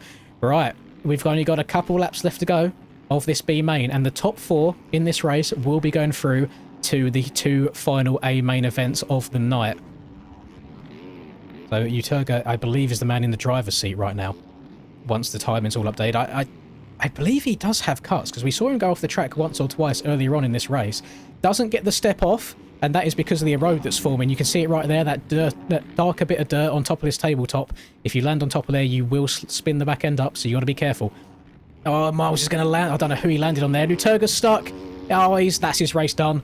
He's been absolutely finger blasted by Paboso there. He's got to hit a hard reset. Luckily, he does spawn in the right place, but that cost him so much time. Miles making mistakes as well, going off the track, getting into the berm. Crollo working his way through. But do my eyes deceive me? Is Hemi, old banana bike, the Suzuki Enjoyer, is he in P4 right now? I need to see what's going to happen when this timing all updates. I think he might be. I think he's 4th on track, but 5th after cuts. He needs to try and put an extra 2 seconds between himself and Crollo, and we'll see if he can get her done. Everybody loves seeing an actual legit banana bike making their way through into these races. And Hemi, long-time OG of this game, former, I think it was 2021 250 Supercross champion. So he's doing his thing. Circulating the virtual dirt course. Shows up every now and then, usually puts himself into a main event, and he's going to be trying to do it exactly that here in this B main. However, he currently has 2 seconds of cuts that he has to make time for. Crollo can sit right behind him. He hasn't got to make the pass. Hopefully he's got Max HUD on or somebody in a call with him telling him what's going on right now. Doing it for the Chesco boys. And again, the same mistake that Uturga made last lap. These boys struggling to get that step on from the inside now where the back wheel's sliding up. That is going to enable Miles to catch right up to the back of him, and Miles gets a little bit too whiskey throttle going into that corner there. Crollo messing up the whoops as well because of the erode. Reese putting about a bit of a gap now, so he should be safe. Hemi's now going to gain some time on Crollo as that bike's skipping side to side. How slippery this bit of track is as well. Just kind of, I want to just sit here and watch people just for a second. Miles struggling to get through the whoops now. Uturga sliding out the corner, does a great job through the whoops, so gets a great run, stays on the top of them nicely. Dark score, sliding a little bit at the end, but he keeps her up on 2 wheels as well. Now I think I'm going to have a quick second look as Hemi goes over the finish line here. We are onto our last lap. Wheels has led us through. The white flag is out. So it's Wheels, 3 seconds ahead of Transcend, who's then 5 seconds ahead of Reese, and then Hemi has a half a second lead over Crollo in that final transfer spot. So, Reese going to make the move now. So Transcend and Wheels both making mistakes separate from each other. That's going to give Reese an extra position here to second. TK going to make a mistake there. He was one of the people that got promoted through from the C main. So this will be the end of his night by the looks of it. And it doesn't look like anybody from the C main, unfortunately, will be going through to the A main in this race. That is the end of their run. But still, a very good job of getting promoted from one race through to another. So we've got, Austin getting caught up a little bit there with GWM, who was your whole shot at the start of this race. He now goes a lap down. You might have to go back to the garage there and get Splash to tweak a few more settings. Not looking too great on the virtual dirt course. We've then got Hemi. How's he gained? So he's got 0.4. Crowley's just got to send it. He just has to go full steam ahead. I think this is going to come down to cuts, honestly. It's between these two. Hemi had point. That looks much closer than a 2-second gap, though. I think Crowley might... He is. He's got 0.2 on him. Hemi has to go full send. I'm hoping that he'll just rail this corner and then quad into the corner before the finish. Stay super low. Just got to rail this last corner. Just send it over the finish line. He does. Crollo sends it as well. Is he going to get him on cuts at the end? He does by half of a second. Hemi is going to miss out by half of a second going into that A main. So Austin, Reese, Transcend, and Crollo, your top 4 in this B main event. They're going through to the A main to get 2 full main events later on tonight. Good racing all around. Uturga up there early, fell back a little bit too much, couldn't get her done. Darks didn't look in contention the entire time, but he was always just outside that spot lurking. Mr. Gerbington, old Gerby, OG of the scene. He comes around in P8. I don't think he can be too unhappy with that. Good position all around. And then we have the rest of the pack working their way through.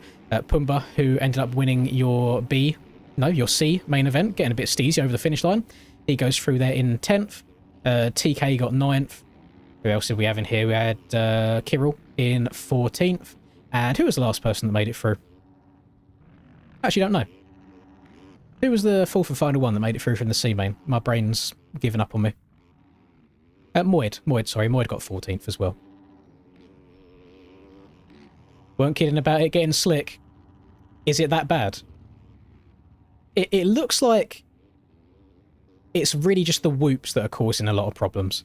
And people... So what I noticed is if you step onto this table from the inside here, because you're still kind of turning at the same time, you land on this slick spot, you just spin rather than getting the pop off. So I think if you still go around the outside here, you can still step on and off no problem. But then, yeah, this whoop section here seems to be causing all sorts of problems. Really, really slippery. Thank you very much, Ireland. Max race as he has a clean style, but AMA 250s should have an age limit of 25. Yeah, no, I get that as well. I get that. To play devil's advocate for Max, I understand why he's doing it as well, because he's got a family to support, and the money for him is in the 250s. I think he's getting paid much more to do AMA 250s than he would be to go and do FIM or whatever. So I understand it from that reason. I would like to raise you another thing where it's not just age of 25, there is just a certain number of years you can compete in the 250 class. Because I have noticed a little bit of a bias here between people saying that Max shouldn't be doing it, but they were happy with RJ spending 10 years in there. So I think it should just be the number of years you're allowed to do, rather than an age thing.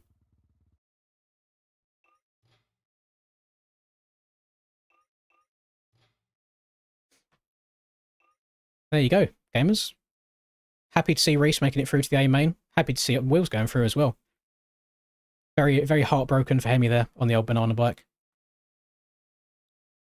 Listen, real ones remember a certain Mr. Martin Davalos being the real OG of never moving out from 250s. Yeah, that's the point as well, is Max hasn't done many 250 years. Like, he's new to the 250 class. I think it's just his age that people are annoyed with. But again, I understand why he's doing it, because he's making more money doing Supercross 250s than he would be in Europe. And I'll be honest, I don't think there's a... With the current field, I don't think there's a 450 Supercross spot for him. So I get it. I understand it.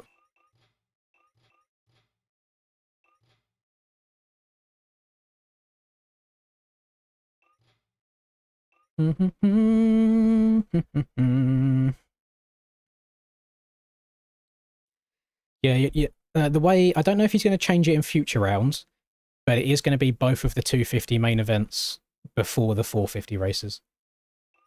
Oh, right. I don't even get a chance to do some more start practice. 250A is up. I am going to quickly run to the little streamer's room whilst I'm sinking into the 250A race. Just, I need a wee. I've been holding it in for a while. Been holding her in. KBELL. 250 main A. Spectate. Not whitelisted, Mr. Aiden MX.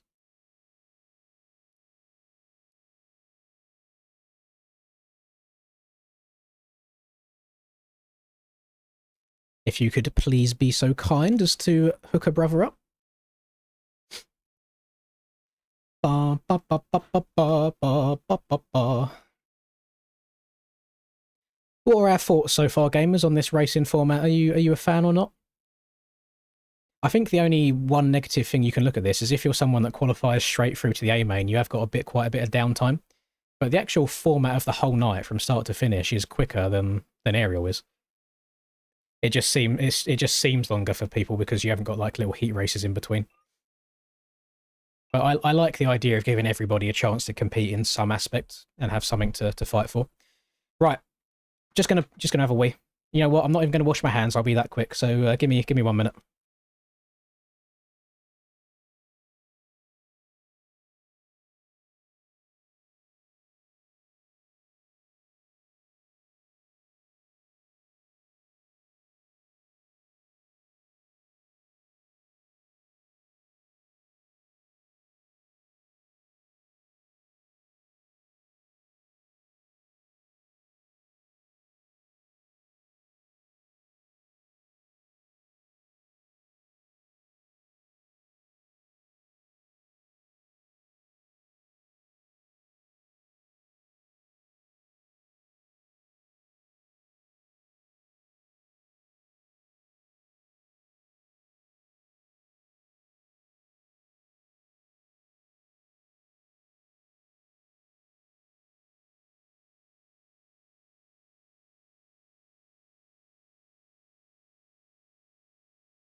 Ra-ta-ta-ta.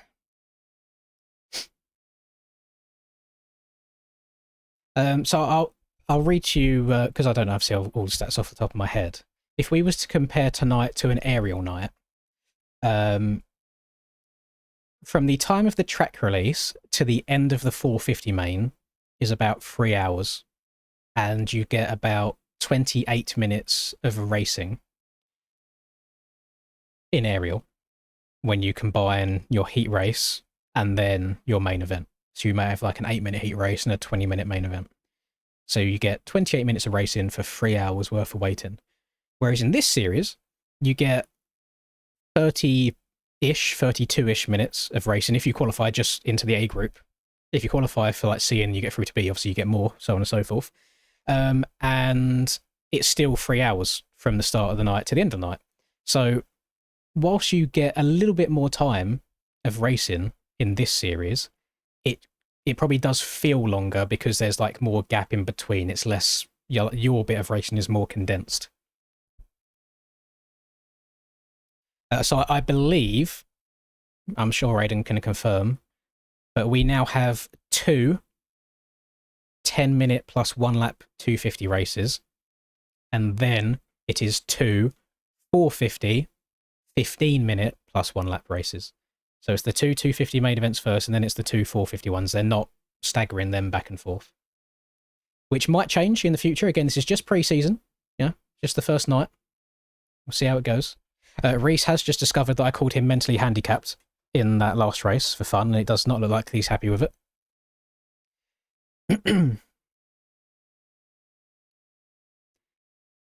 Yeah, I believe it's going to be both 250 mains before both 450 mains.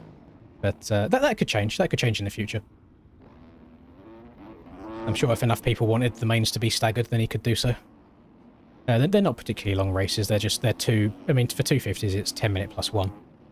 So you're kind of waiting for 25, 30 minutes maximum.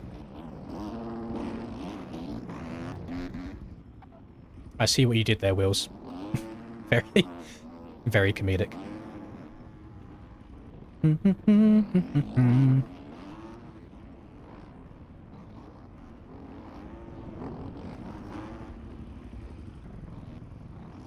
Yeah, I thought a good idea, Ireland, for like a challenge for somebody one week could be... I don't know how you'd manage to intentionally qualify in C group. I think there'd be an element of luck there. Because imagine you trying to qualify slow enough for C, but qualifying just a little bit too slow and getting in D, so then your night's done. But yeah, if you could qualify in C, you could try and make one hell of a night by getting top 4 in C, getting promoted to B, getting top 4 in B, getting promoted to A, and then trying to do well in A as well. So there is a world where you can do that, but then also imagine qualifying in C, getting absolutely finger blasted on the start, and then your night's done. Because let me pull this up again on stream. This is the point system. So if you qualify in Group C, and let's say you do shit and you finish 12th, you get 34 points. Whereas if you would have got promoted into Group B, and you come last in Group B, you would get more points than you would have done there. So there's method to it to like get in as high up as you possibly can do. There is method to the madness. I'll leave that on screen for a second if anybody just wants to kind of take it all in. Yeah, even if you just rock up and you qualify dead last and you get last in the worst group of the day, you still get a point in the championship. And I like how he's done this. I think it takes away any reason to intentionally sandbag. Because, you know, whenever there's like B groups or RAM series, people sandbag to just win that series better. But now all the points are together. And I like it like that. There's no reason for people to intentionally ride shit and sandbag. I understand people wanting to feel the feeling of winning, but to me, if you're doing an outdoors race, for example, if you win B group, to me, you haven't won anything. You've come 41st. And now the way this series is done, that it reflects that you get 41st worth of points rather than first worth of points.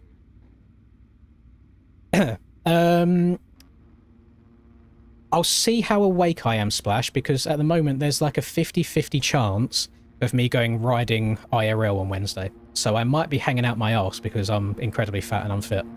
And it's the first time on the bike in months. So I might be asleep, but we'll see. We'll see. I had a lot of fun doing that last week. Right, gates down. Mosa, an incredible start on the Husky there. He should easily get the whole shot. Oh no, actually, how did Brad?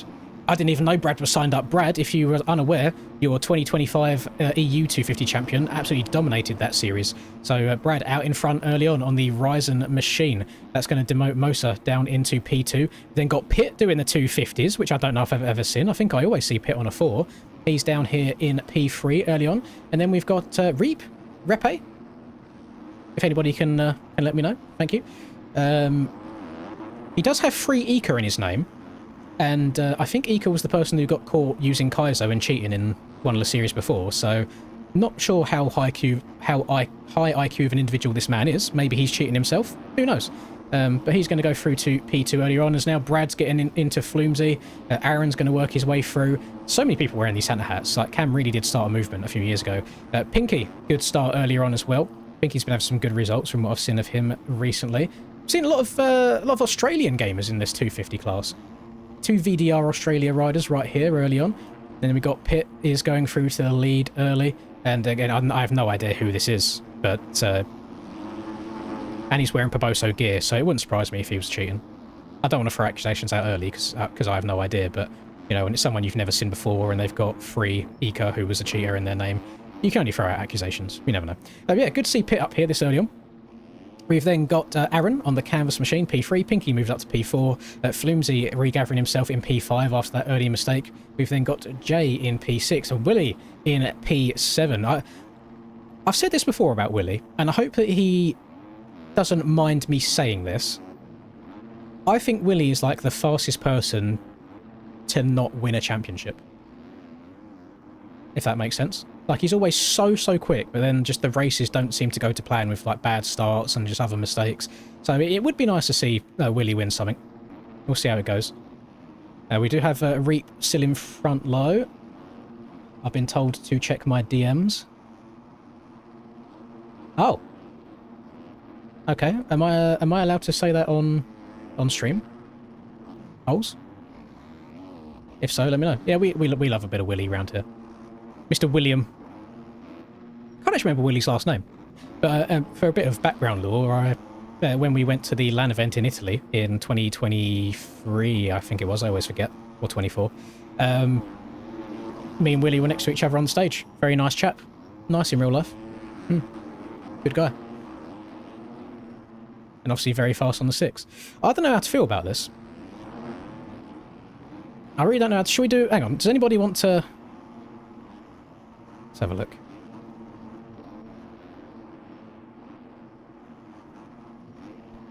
He hasn't had the game very long either, or it's a new account, because he has no base Poboso MMR. Make of that what you will. Up to your own discretion. Let's have a little watch, actually, see if we can get any sus activity going on.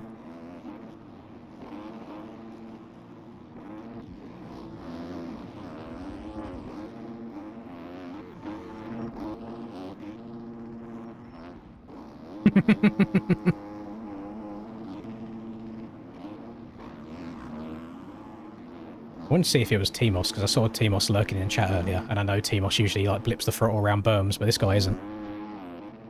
Yeah, yes, Cam, 250, 250, and then 450. Oh, we got some drama going on here before the whoops. Yeah, Reap on the Evoke machine out in front early on.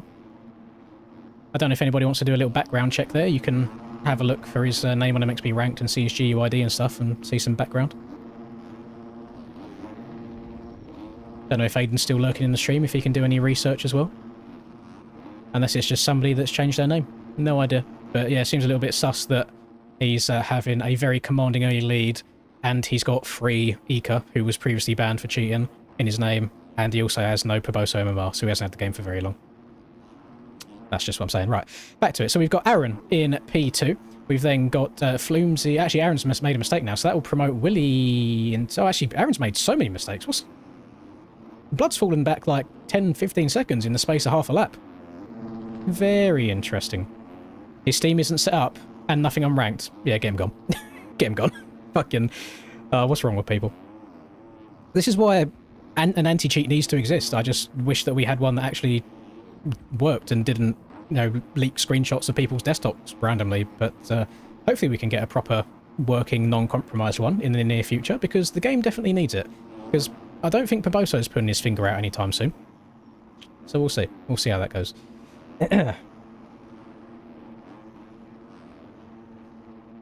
Right now, Willie's in P3. Not too shabby at all. I suppose at the end of the day, this race doesn't really mean anything because it is a pre-season event. It's a pre-season race, so there's no points for this. It's just to get a grasp on the format, see if Aiden needs to make any tweaks, test out like your road settings, things of that nature. So it's just for a little bit of fun today, but it's always nice getting rid of people's accounts as and when you can.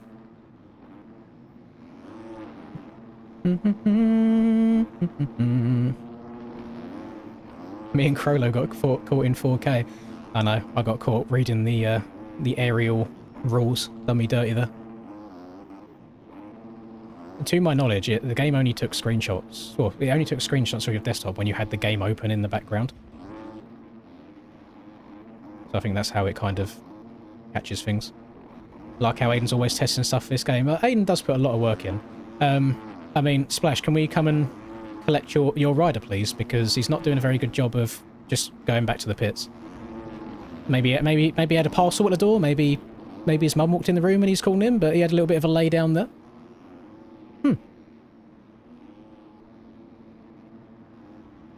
Yeah, I've got no idea, Razzie. That's where it gets a little bit. That's where it gets a little bit sticky. Bit of a sticky situation there. I mean, I'm surprised that he's still in the lobby. I'm surprised Aiden hasn't given him the boot just yet. Where's Brad? Brad had a good start. Where is he? How is it? Is this the same Brad that I'm thinking of, or is there two Brads? Because this does not look like the usual Brad that I expect to see. He's 47 seconds down right now. He's actually behind J-Will, who was just laying on the ground for about 20 seconds. We've got Mr. J Talon up here. Good to see him through to the A main. I see a wild Victor on leaderboards. There he is. Mr. Victor, one of the, probably would say the strongest man in MX bikes. If the name comes up on ranked and you can't click on it, does it mean banned? I actually don't know. What I'll do quickly, let's spectate Victor in this orbit camera as he goes over the bars. Let me just quickly do a little research myself. We'll have a look. Oh, I hate that it makes me relog into ranked all the time. Oh, I can't even look at it ranked. That's annoying. Reese, can you put the GUID into DDC chat real quick? I just need it for a second. Just one sec. I know I'm not doing the best the best commentary job right now, but we'll give Victor some love. As I say, one of the most muscliest men in all of MX bikes. A very nice man as well.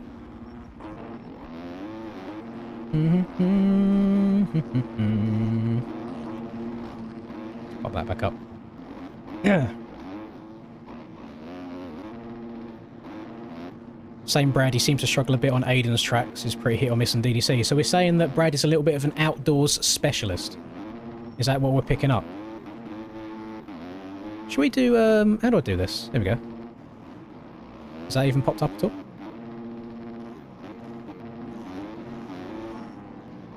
I got telemetry on, but it's not showing me the telemetry. I'm guessing it doesn't show it if it's, on. Very strange. Actually, there we go. Do that, do that.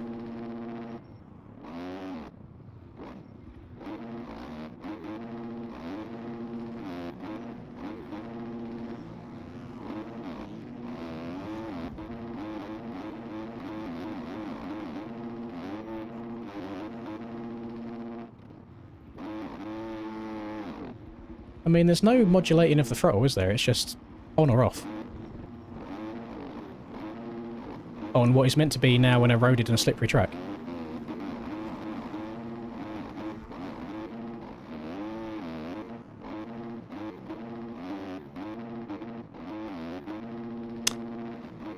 Yeah, make of that what you will. Make of that what you will. Right. Let's stop giving the man with too much money to waste on his video game attention. So we've now got a Willy versus Pinky. I feel like there's some kind of innuendo you can make out of that. Battle for P2 right now, which is nice to see. And we only have 2 laps left to go in this race, so next time it will be the last lap around. Got Willy getting the on-off. Oh, so didn't know are the 250s able to hit that double step off, or is it not possible? Oh, it's a bit of a stretch. Just seeing Flumesy going for it there. He barely gets up and over it. Oh, Willy goes down. You hate to see that. It's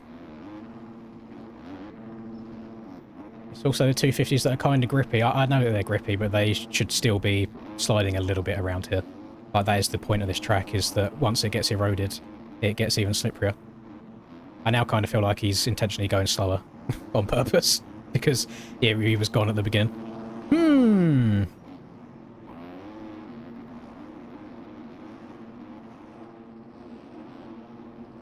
Oh, yeah, he's gone. He's been disqualified. Aiden's kicked him out. I'm guessing Aiden's done his little bit of research and just confirmed before he got him out. Good riddance. Get him out of here. I'm just going to throw out there now. If Timos suddenly types in chat now that he's out of the race, we know who it was. Because I saw you lurking in here, Travis. I don't know if you're in here still, but I saw you typing before this race started and not during. Yes. Fuck's sake. I hate you so much, Travis. I don't know if it is or not. If it is, bad. Stop. Stop it. Right. Bloomsy working his way round. He's now promoted to P3 after Reap got ejected from this race. We've then got a Wild Whip. Do you know what? No. Travis, if that was you and you got kicked, you've actually done us a favour, because Willy might finally get a win on my bloody stream. He always seems to choke at some point. He never ever does it. So Willy working his way through, hooking a cheeky hard right. He's going to... That triple's got to be hard to get on a 250, even with the extra grip that you get. It's hard on a 450 sometimes. So that seems like quite a few of these guys getting it. Flumesy getting it clean as well. These boys are spread out a little bit out the front now. Willy has a little bit of a lead over Pinky, then a little bit of lead over Flumesy, and then we have to go way, way back to Pit right here. Pit just chilling in a P5, very lonely P4, nobody around Pit at all. Look at the gap back to P5, and it's Jay Talon in P5. I did not expect that. He must have, if he hasn't got a stand-up desk right now, it's going to be higher than usual. Bro must be very excited. We've then got a wild Bob, is this streamer Bob Billy? If so, W for him. Good to see him doing well. He's up here. Just made the move for P5 himself. You love to see it. We've got Jay... I feel like I might be saying a slur if I say those two names together, so I'm not even going to try. But Jay's here. Jam making the move as well. He's going to power his way through on that PWR machine. Got Eggman back here. Victor looking to get going a little bit again. Not as good of a performance from Victor as I expected. Victor is last year's... I don't know what coast it was, but he was ARL 250 champion on one of the coasts in Supercross. So I expected a little bit more out of him. Don't know if he got caught up in too much chaos early on to get a clear track, but he's got a little bit of clear track now.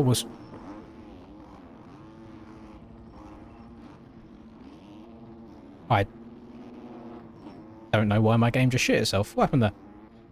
No idea. Anyway, yeah, Willie wins that race. Pinky was only a second down. Flimsy in third, Pitt in fourth. Bob Billy rounding out the top 5. A solid first race for everybody.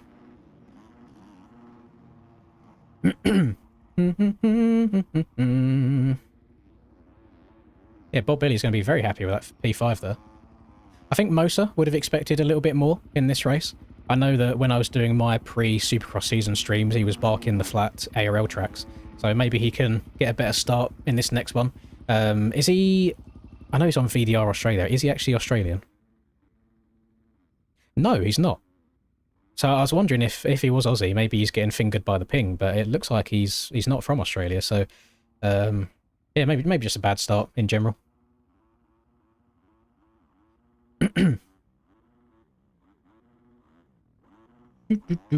He's Australian. He's only got 90 ping to the server, though. I thought these were American servers, and usually the Aussies have like that, like 240 ping. That's kind of crazy work.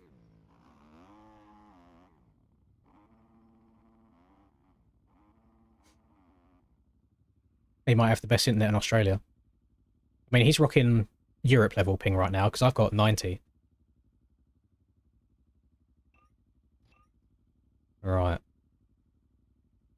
So, yeah, we do have one more 250 race to go before mine. If I do bad in my 2 races, I am just calling the excuse now that I haven't had the practice the other boys are having, because I've been streaming these ones. So that's my good get out of jail free card.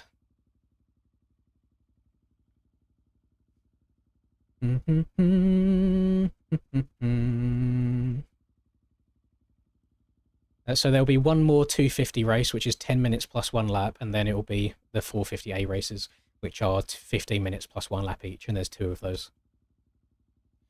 Yeah, it does look like the start is so important. So important on this track today. If you can get like the first 2 laps clean and get away, your entire race is going to change. It's all going to be about damage limitation, especially on these 450s. Any bit of track that you see here that's eroded like this is extra slippery. So when you add them 450 tyres and traction to it, it's going to be wheel spin galore. Probably a reason why you're not seeing 250s be able to step on and off of these tables very well, because like you'll just be spinning to try and get up and over this. Like trying to triple out of here, all of this is now slipperier to then seat bounce and get over that. So that's going to be difficult to do. Trying to step onto this table, like really shiny right there as well. Yeah, it's going to be a tricky race. It's going to be challenging. And just something that we haven't seen before in this game. I mean, in Aerial, when we've had like a Oakland round, I think it's Oakland that usually gets quite hard pack and shiny IRL, isn't it? But we've had 1 or 2 rounds before where they've used like a compact soil, for example, rather than soft soil that they usually use, which is slipperier. But the erode that develops is still kind of the same. It does still dig down.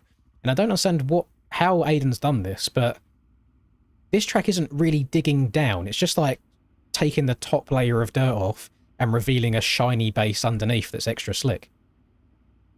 So, yeah, we'll see. I've got no idea, Pinky. No idea who it is.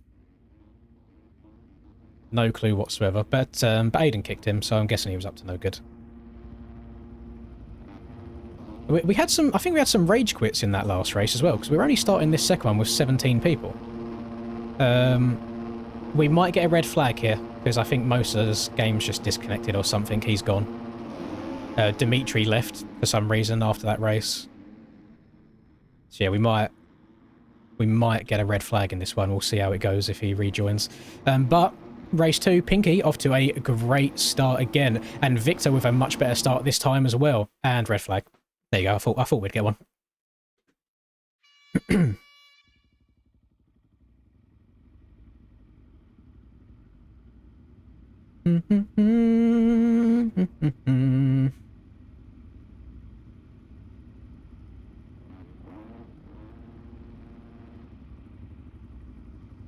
No, I don't think he's Australian, just based on his ping.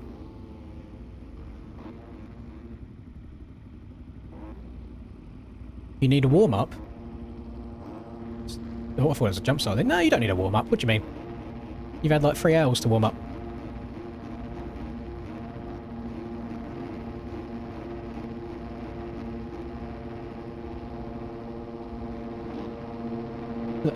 Listen, Aiden can't get around a highway of an aerial track without getting destroyed on the start, so I don't know how well his starts are going to go around a track like this. Alright, gate down. Pinky with another good jump there. Wouldn't surprise me to see him around the first corner first again. Victor with a good one again, although he's kind of caught in the bales there. He does avoid the carnage though. So, actually, same as before the restart. Oh, Pitt making an aggressive pass. He's then going to land on his fellow countryman. The two Germans going at it. But no, Pinky does manage to survive there, and Victor comes out in P2. So basically exactly as it ran before the restart. Jam going to go down. Early mistake, but it looks like he's not going to lose too much time. Victor getting landed on by Jay. We've then got Pitt going to land on Pinky. It's all kinds of sketchy going on here. Then Jay going to go to the lead, going under the tunnel on the inside. Pitt trying to go around the outside of him. They're both going to jump to the outside here. I'll be honest, I kind of would have liked to see Jay leave just a little bit more room there. He ended up coming off worse in that situation. Maybe on his screen he probably had the had a bike length on him, to be honest, knowing how Barboso is, so can't put too much of the blame on him. He probably thought he had the right of way. But they were side by side on my screen, so that's all I have to go off of. So now Pitt, I think he got where was he, 4th in Moto 1? He's now leading us early on. A bit of a sketchy jump over the tunnel jump there.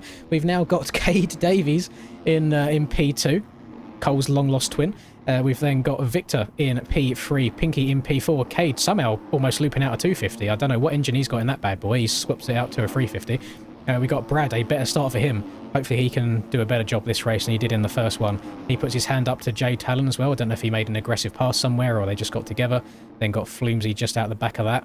We have got the lone Husqvarna of Mr. Valentin Leduc in P8 in this race, just ahead of Slexy and then Eggman. Look at this free rider battle that we got going on between Aaron, Willie and Eggman. Willie, not a good start this time. He won Moto 1, but if he doesn't get his arse moving into gear this race, he will not see that overall.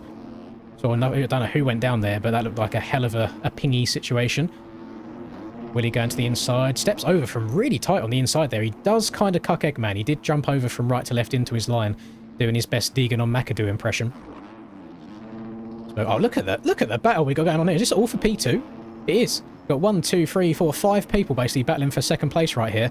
Flumesy getting a bad run through the whoops, and it's worth mentioning there is no resetted road in here. So the track is just going to get harder and harder and slipperier as it goes, and that's exactly why you saw Flumesy getting past just then, because he just did not get the drive out of that corner, and he was spinning up on top of the whoops the entire way. Pinky coming up short on the wall jump. He's going to have to go and double his way through here now. We have Mr. Cade Davies up into P3. He'll be happy if he can round off this race with a podium, although Pitt starting to dominate early. He has got a 4.5 second lead over his fellow countryman Victor in P2, having a much better race than he did in the first one. I tell you, sometimes Supercross just comes down to a start. Sometimes you've got to be a bit lucky. I mean, a lot of time you have to be quite lucky with MX bike starts. It's just how it goes. Just how it goes. Mosa's game crashed, unfortunately. You hate to see that. They do treat those as a mechanical sometimes. Depends how long it takes, really, to get rejoined in. He did red flag it. I just don't know if he was able to join in time. That's how it be.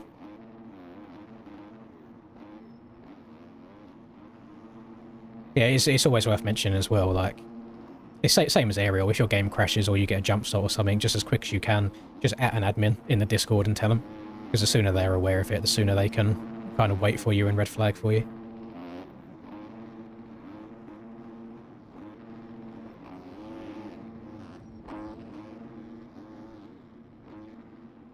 Oh, what's going on back here?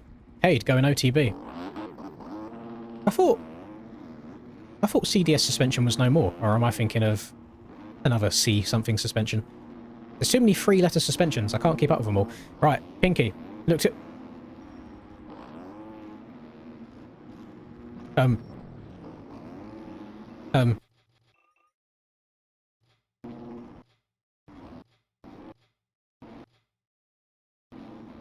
It's a bold strategy, Cotton. Let's see if it works out for him.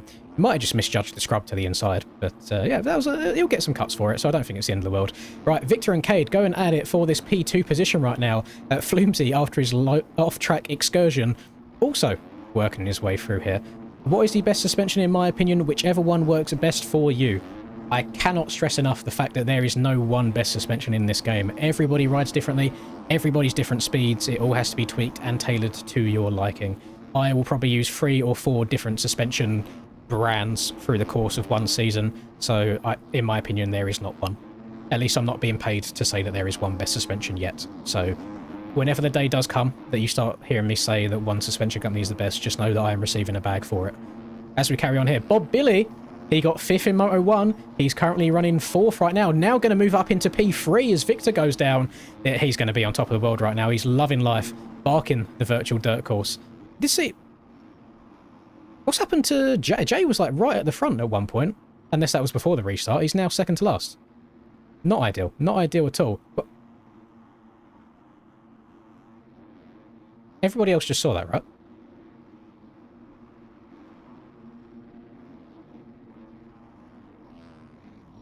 Has Pitt just DC'd?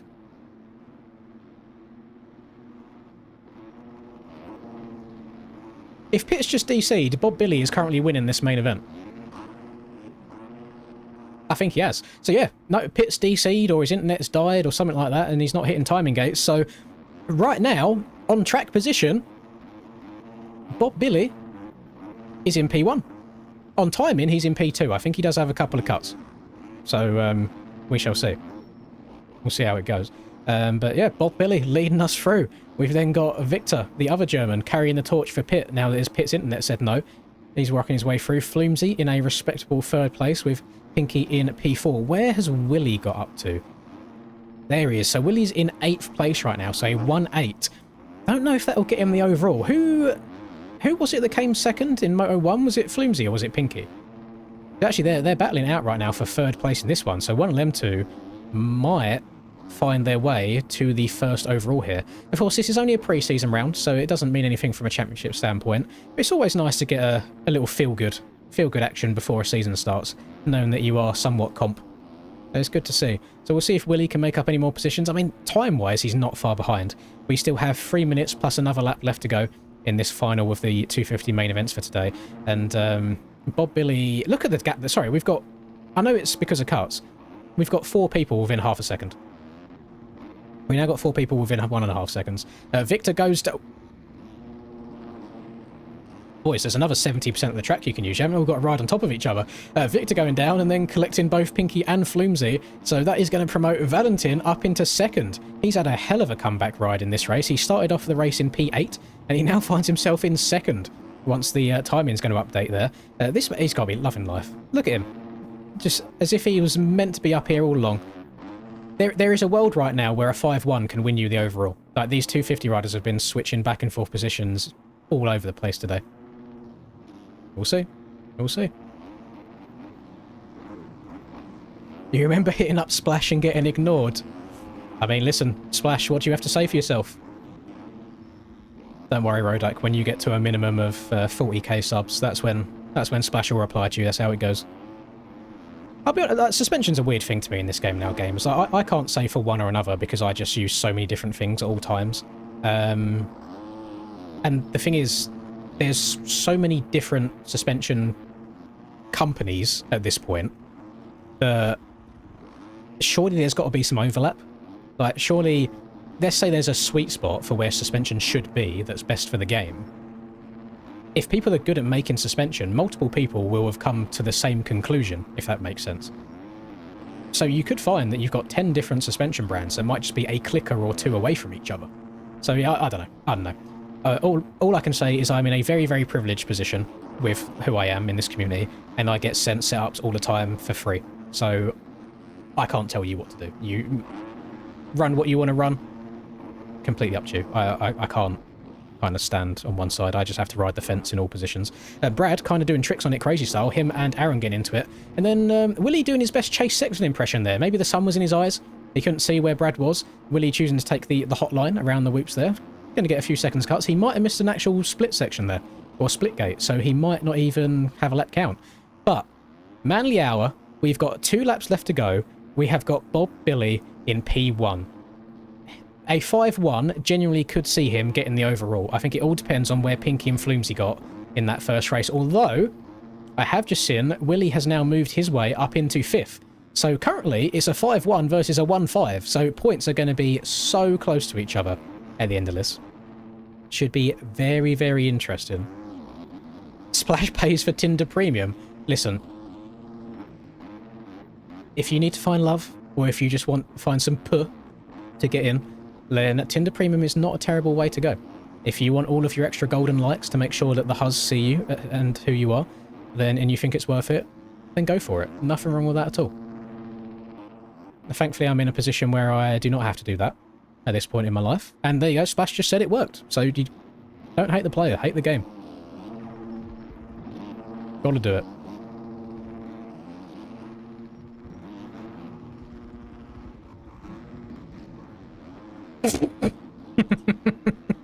Valentin is not going to be a very happy man. What have I seen? Oh, was he just... Oh, so Aaron got stuck.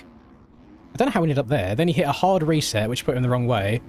And then he done his best Harrison on Hunter Lawrence impression, basically going backwards on the track. Okay, this has been a very interesting 250 race. There's been lots of drama going on. We have Bob Billy with a now 8-second lead over Pinky. I think Pinky might be in the overall position today with how he's done in both motos. But we are on the last lap. I mean, even if he doesn't win the overall, he's going to be very, very happy to be leading this race. So W for him. We got to go 8 seconds back. Oh, 5 seconds back now to Pinky. I don't know, unless Bob Billy hits the big choke, I think he will remain in first and Pinky will remain in second. Third place, after that little chaos there with the lapper, we have Valentin. We then got Flumesy hitting that little step over there, which was really nice to still be doing it at this point. We've got Willie in, I think, 5th on track, but cuts will come into play as well. Victor getting a little bit sketchy, sliding all over the place, coming out of that corner. We've got Cade up here as well. We got Brad, after his good start, he faded a little bit. Jay Will. We've then got Jay Talon. We've got Aaron back here. We've got Gian and got Slaxy as well. We've got Jay back here in P13.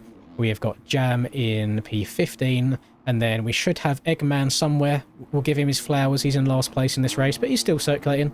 He's doing it for the boys. The only person that didn't even rage quit. The only person that left this race was Pitt because of his internet. But Bob Billy, he gets your win here in 250 Moto 2. I think Pinky is going to get the overall, and then I think it's going to be some iteration of Flumesy, Bob Billy, and Willie for second. No idea. There you go. That was the 250 races. So I now need to hop over into the 450 server and hopefully have 2 good races with basically 0 practice. So wish me luck. Wish me luck. We'll see how that goes. Oh, this is going to be interesting. Right, KBELL. Oh, the server's not even up yet. I thought they'd be up at the same time.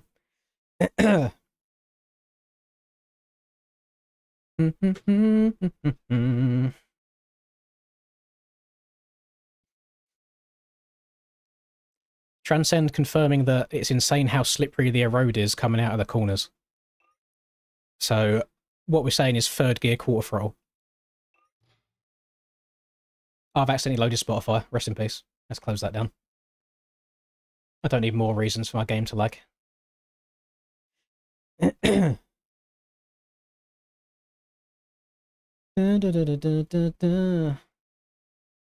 check. That's fine, that's fine. That's fine.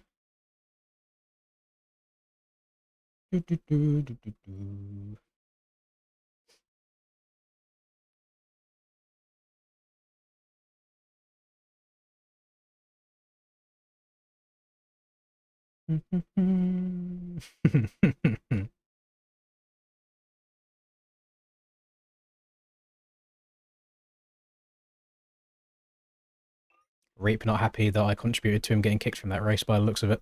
Right, let's join into this 451, shall we?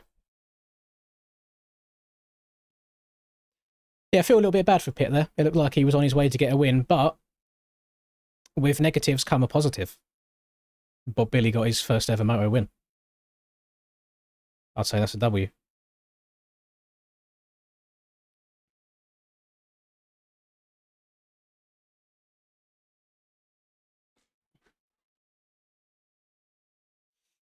wondering if I should take off the jumper or not. It's going to get quite sweaty in a second. Yeah. Bob Billy, I've only ever seen him streaming on Twitch, I think. Actually, I don't know. I always just see like the lobbies that he has up. Rux, do you know how weird it is that you're in chat right now? Because at the very start of this stream, someone asked me what suspension I'm running. And I said there was a mystical man by the name of Rux that came out of nowhere during my donate-a-thon, started riding well, sent me a setup, and then fucked off, and I haven't seen him again since. And now that you've suddenly arrived again.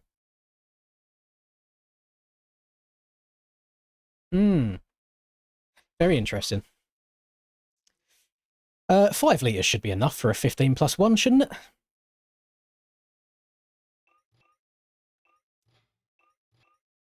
I don't even know if your suspension is better than other ones that I have. I've just purely put it on because I just hopped on the Yamaha today just to see how it goes. So, right, let's put that up.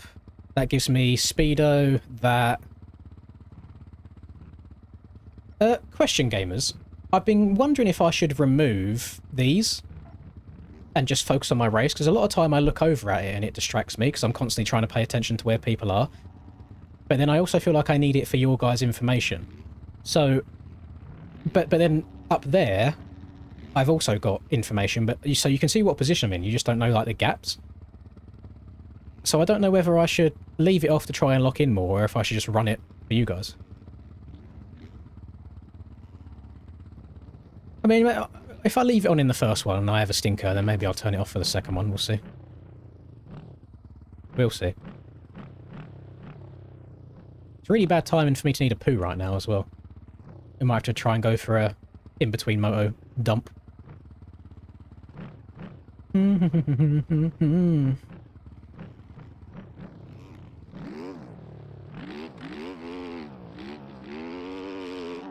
Oh, it is slick. You can tell just from how you try and like bring the front wheel up for a wheelie if the back end's sliding more or not.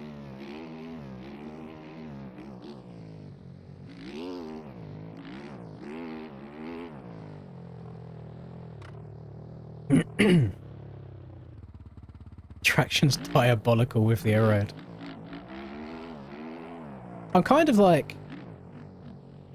fuck with it though. Like, it's nice to actually have to ride a track differently by the end of a race. Or for a track to get harder as the race goes on. So I feel like a lot of time with the normal road, there's a period of time where the track gets quicker. And then maybe right at the very end, you'll get a couple of like death holes that form and then you have to switch.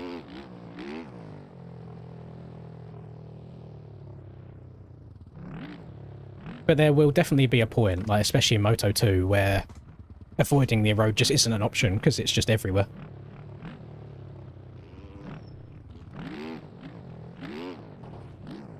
And hey, listen, that's coming from a 250 rider there that said that it's super slippery, so yeah, God knows how the 450 life's going to be.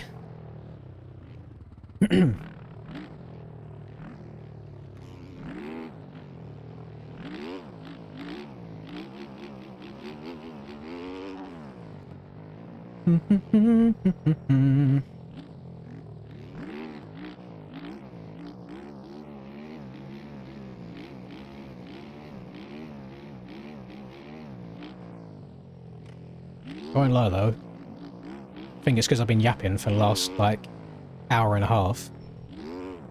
My eyes and throat are a little bit sore, a little bit on the tired side. I'm good, thank you, Philip. Hope you're good too.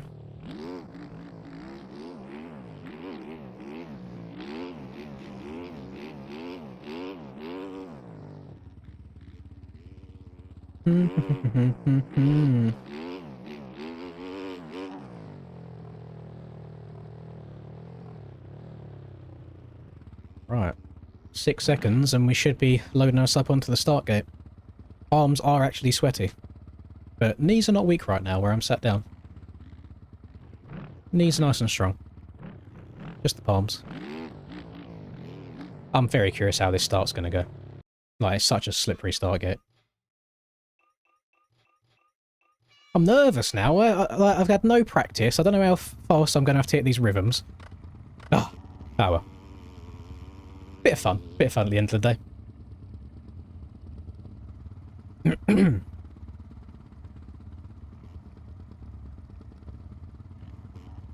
I like the scaling and the track so far from just a qualifying and testing perspective, but this is my first race on it, so we'll see. We'll see how it goes. I expect to get caught up in a whole lot of carnage, so we'll see.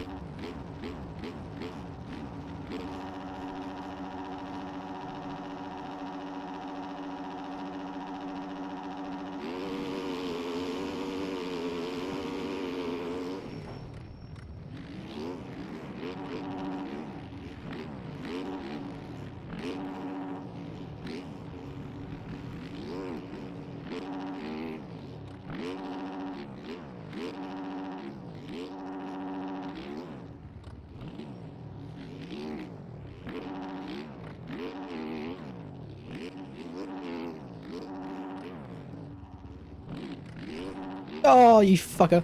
No! Why is the bridge grippy? That was almost clean.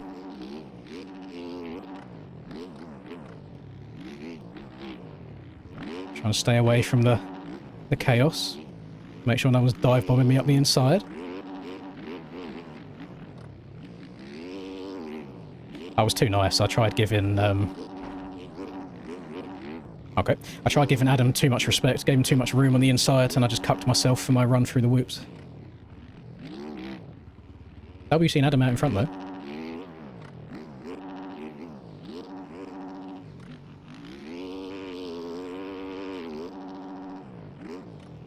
I've definitely had worse lap ones, though. Coming across the line in 5th is not terrible.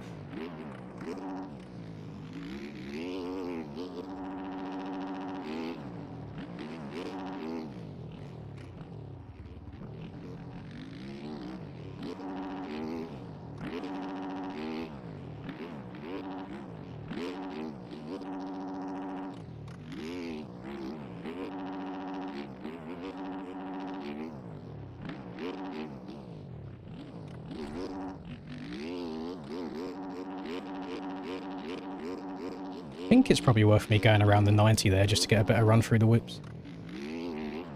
Adam is still out in the lead, by the way, W, and then we got a Wild Larson in P2. I love seeing people that have been around the game a while doing well on tracks like these. It really does just back up my idea that the consistency and race IQ is better than the hot lap speed.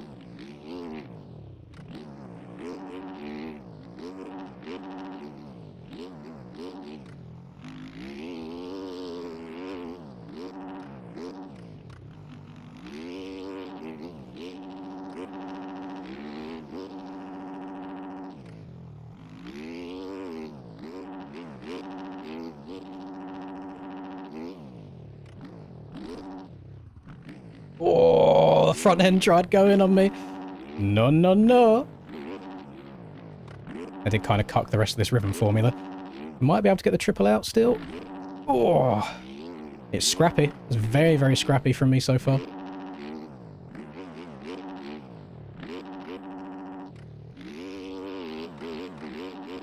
Oh, Cam in P5 behind me now. So I imagine he'll be all up in my ass real soon.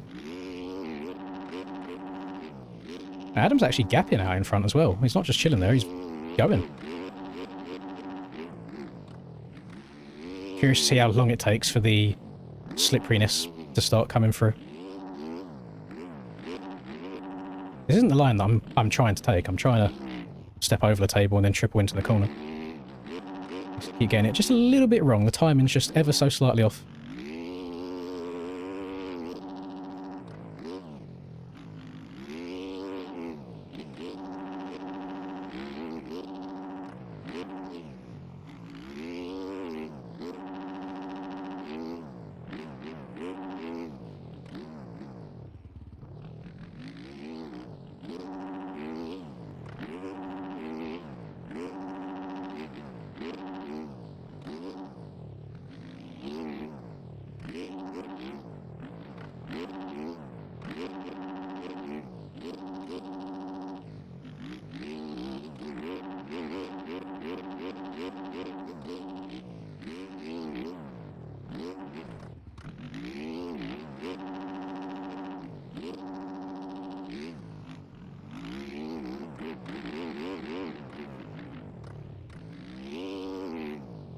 That was a little bit scary, I won't lie. I thought it was over for me.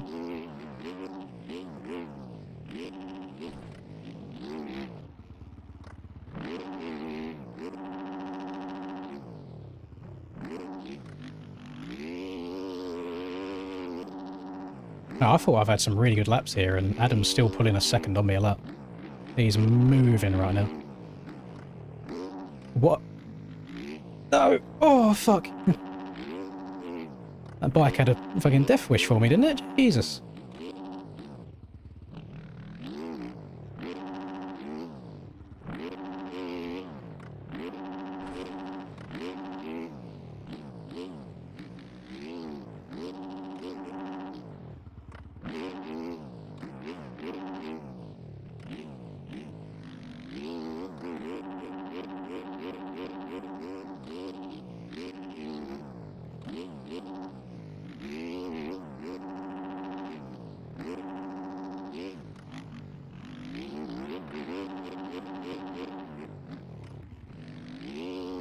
Yeah, I can start feeling it a little bit now. Oh, okay, I can start feeling it a lot a bit now. Jesus. Ugh. It's coming in. She's getting slick. Yellow flag, is that for me? Oh, it is. I think this is P2 in front of me.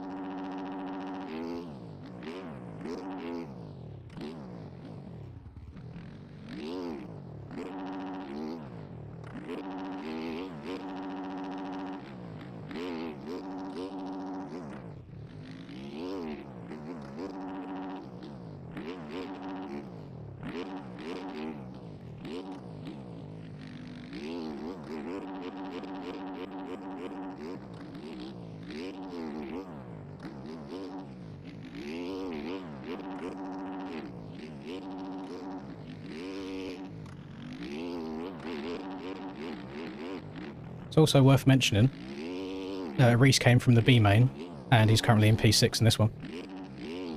So it goes to show it's worth staying in it.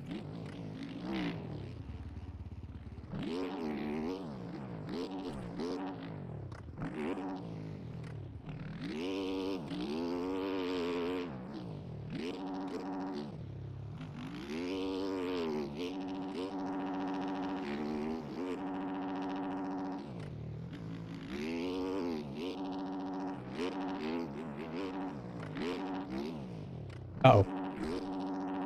Oh, that's fine. Very, very patient on the throttle coming out of these bowl turns. Really easy to light the back end up.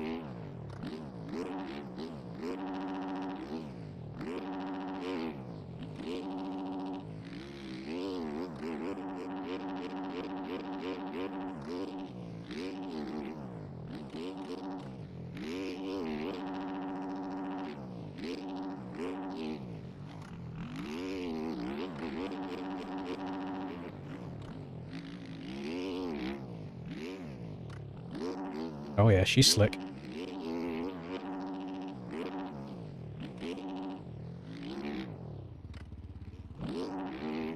be nice if Adam made a mistake or two. Bro has also clearly been using code LINS for 20% off G Fuel. There's something in the water in that Moto Academy tent, I'm telling you. We're not going to have to start PC checking, we're going to have to start piss testing.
I'm trying to cut down a little bit in the corners to stay out of the slippery stuff, but some places you just have to commit to it and be gentle on the throttle.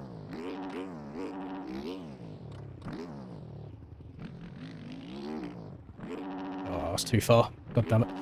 It's alright, get onto this table. Nice. I love on these tracks that you can recover and get into an alternative rhythm if you mess it up.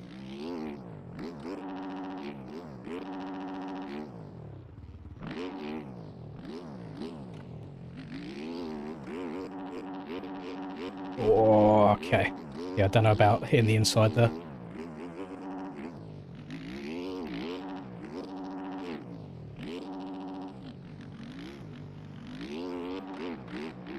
Oh, she's slippery. She's very, very slippery. Don't know why I went for that. It's alright, we'll treat it as a long whoop section. Thank you, Transcend, for being W lapper.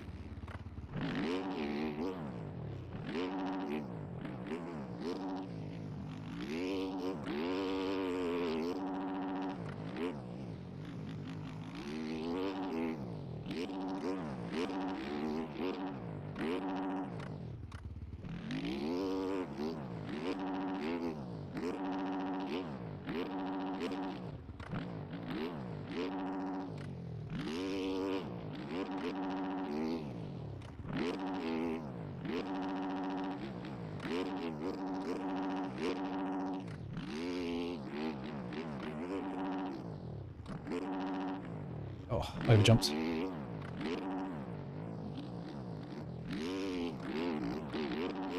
Get out of the eroded stuff. Does make this next corner a little bit more difficult. Oh, I slid on the face of it. Stay up. It's good. Let's try and bring this home for a P2 here. I can just keep trying to do what I'm doing. Try and have a gap to the guys behind, and then if Adam makes a mistake, then cool. If not, we'll take the second. Second in Moto 1 is as good as a win, as they say. Oh my god, what am I doing? How is Cam there? He's got like... How many cuts has Cam got? Holy shit. I didn't know he was on my arse. He had like... I had 10 seconds on him. Okay, so I haven't got to pass Cam.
No! I don't know why I scrubbed it so hard. Oh my god, I think I'm going to give up multiple positions here. I can't get back on the track. Go. I'm telling you right now, just from that little half lap with Cam, racing on this track is 10 times better than what I've been having so far in aerial. Just having the ability to square each other off and cut down if you want to. Oh, I'm so... Reese, can we use the other 70% of the track, please? But again, Reese came through the B main, by the way, and he's now on a chance of a podium. The bro is barking. Got Larson on my cheeks as well. Oh, I don't know why I keep going inside here. It's just giving me a shit run through the whoops.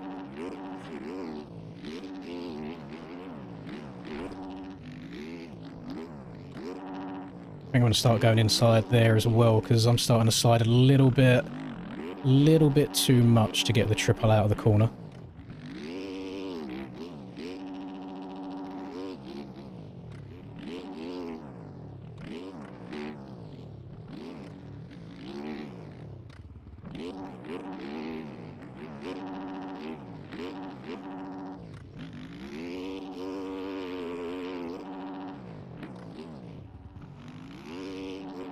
We got 2 laps left. 2 laps to go. If Cam still... For fuck's sake, if Cam still comes through to win, this is nuts. Adam's been barking the entire race. And now that I started making mistakes, he's messing up as well.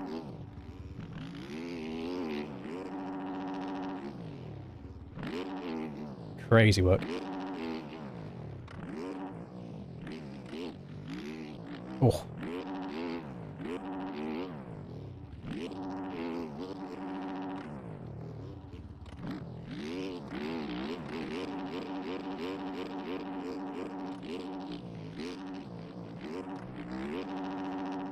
Went outside again. I don't know why.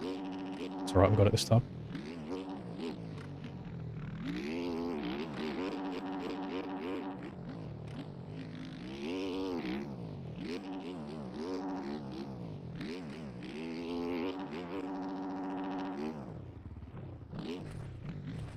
Really?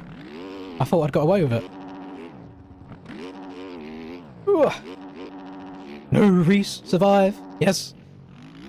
Didn't get into him. Yeah, actually, yeah. I don't know if Adam just fucked it that much or if he's giving that win away. That's crazy work. God damn it. I guarantee he doesn't crash enough on this last lap to give me second. Guarantee I'll get third. Oh, no, actually, I'll probably chalk it. I'll probably end up like fifth.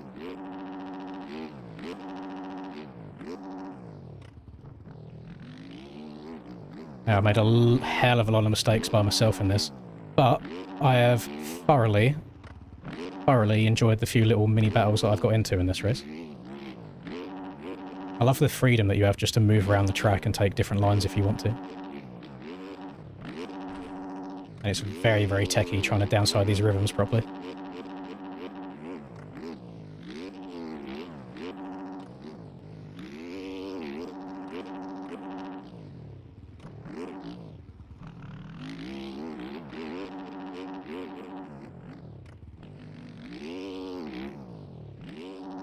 And she is hella slippery.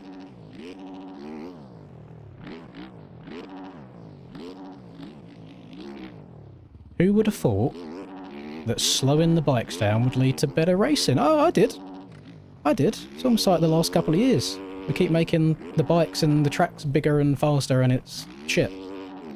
Oh, that was a very, very fun race. I enjoyed that quite a lot. Right, that was motor 1. We've still got a second motor to go. Still one more to go.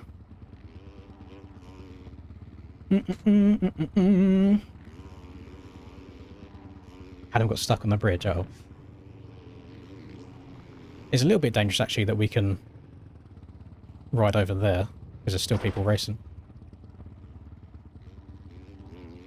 I didn't even know Breezy was in this lobby. Breezy in 12th. That was good. That was a good race.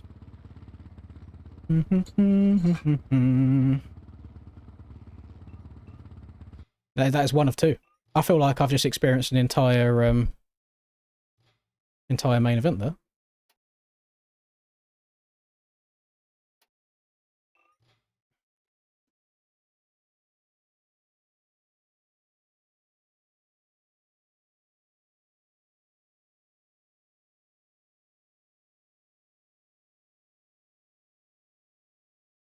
Of course, Cam was the first one to say this is so slippery. That's the point. It's meant to be slippery. It's good. It's fun.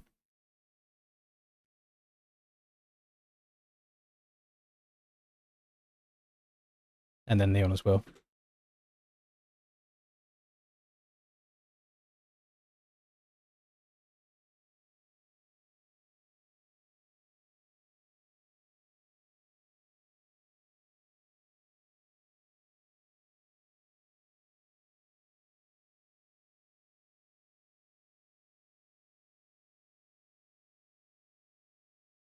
Well, I enjoyed that.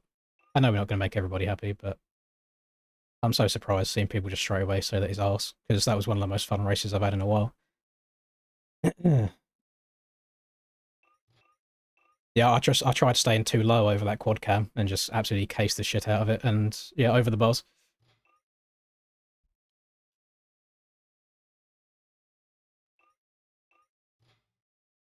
But I did notice that obviously Cam, well, fuck Cam off again as always. It's so interesting seeing either the older players or the players that have had the game for quite a few years excelling in these conditions. It's almost like the game used to be better when things were scaled smaller. Who would have thought it?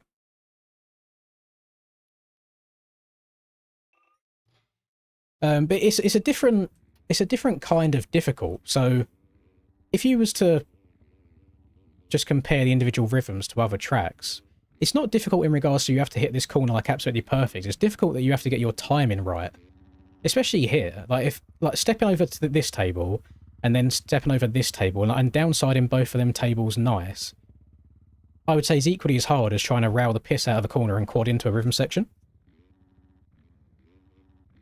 I liked it. I thought it was good.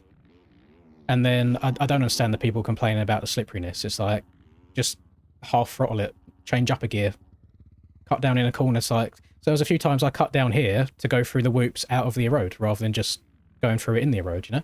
And I tried turning harder left here, so I took off out of the erode rather than in the erode. I think it's good. And to rebuttal what Neon just said in game chat, he was like, what's this erode? Where's the ruts?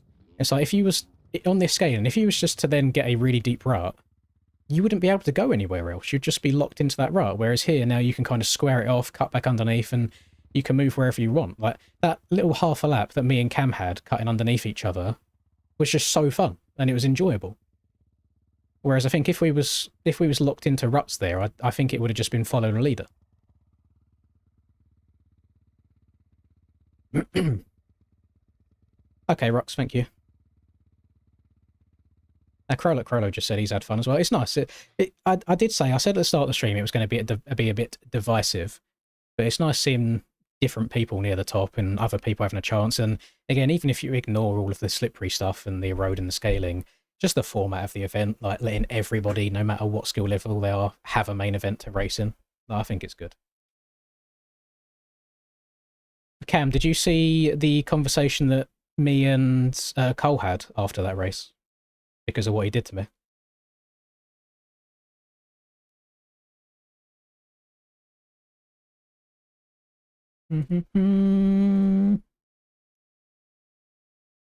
If anybody's just joining and you don't know what I'm on about, in the 85cc race yesterday, me and Cam were having a good battle, and we lapped Cole Davies, and Cole literally like fourth gear cunted me to the moon wide open. And he messaged me on Instagram saying I'm sorry, and I sent him this. So me and Deegan are now best friends instead. Yeah, Reaper said he told him not to, but it sounded like it was a little bit too late. He just heard him laughing, but it's all fine. I always get pissed off at things in the moment, and then 10 minutes afterwards, it's fine. Like, it's cool. Right. Moto number 2 time, gamers.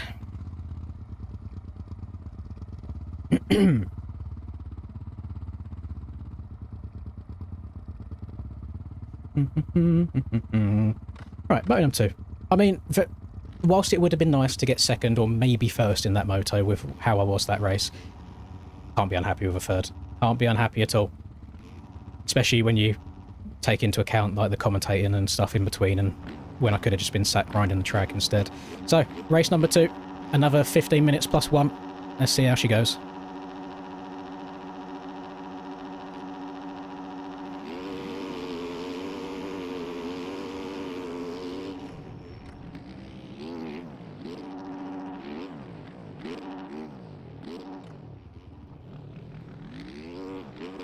Oh, that's so slippery. Okay, that inside's gone away quite a lot. It might be better just going around the outside there. Oh, Adam's got a good start again. I've never seen Adam do this. Who's playing on Adam's account today? It's crazy work. Let's try not to hit the tunnel jump this time. Nice.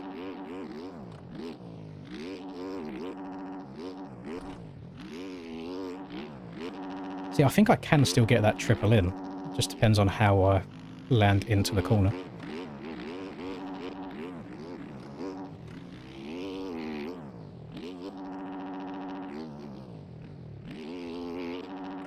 Oh, shit. Okay, right.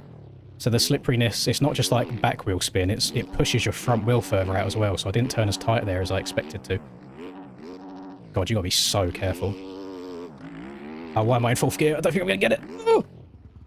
Gotta keep that in 3rd, not 4th. What a goober.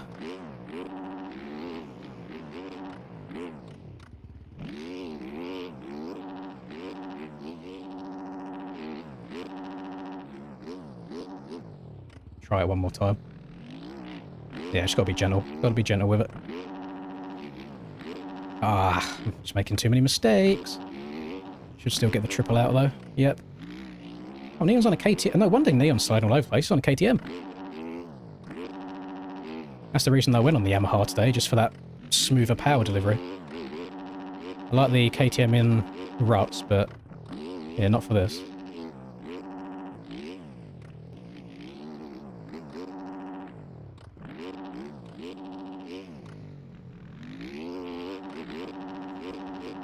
Oh, it's hard, you know, like, obviously the faster you're going through the whoops, the easier the whoops are, because you're just spinning the back end out of the corner. It just makes the entire whoop section really difficult as well.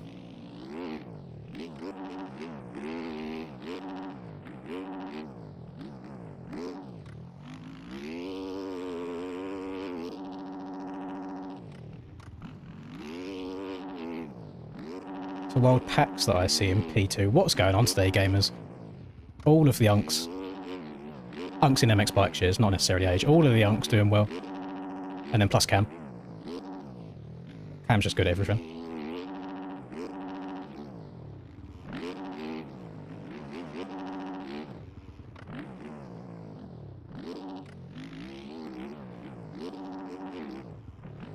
But like, so watching me play right now, how I'm actually taking my time in the corners, squaring it off properly to hit sections, is that not literally just how you watch the real 450 guys ride? Like, if you watch them properly, they're not just stood up, rallying the piss out of every bowl turn.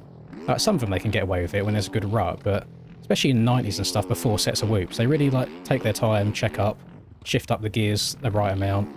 Oh, I'm in 4th gear, I'm not going to make it. Shift up the gears the right amount, and then, yeah, try and get a good drive through them. I just feel like it's so much, for me at least, it's fun trying to be patient and trying to tactically work your way around the track.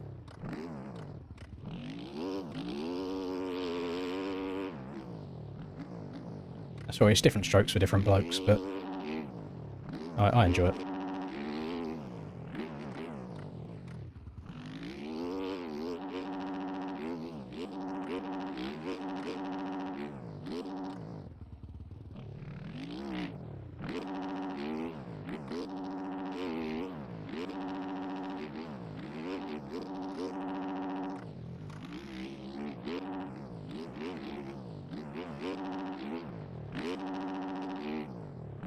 Uh-oh. Oh. Literally, my back end started sliding out the second I landed there. I'm surprised it didn't come all the way around on me.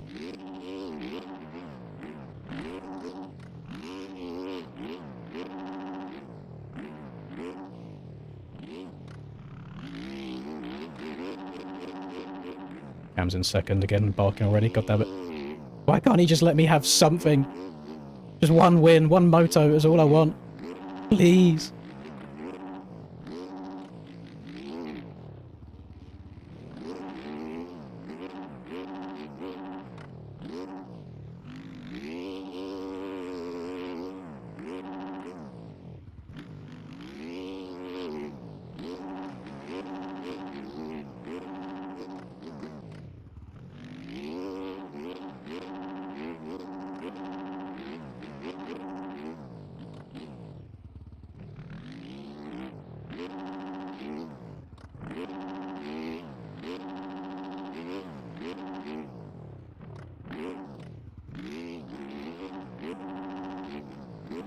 Oh, too far. Might be able to quad there now that the road's changed, you know.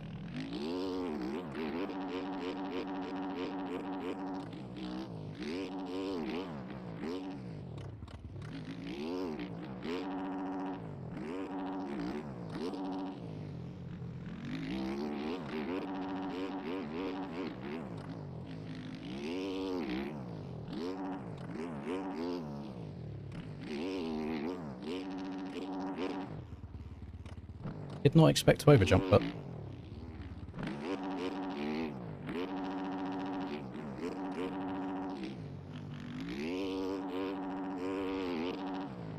Just banging it off the limiter in third, just spinning along the whole straight.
No!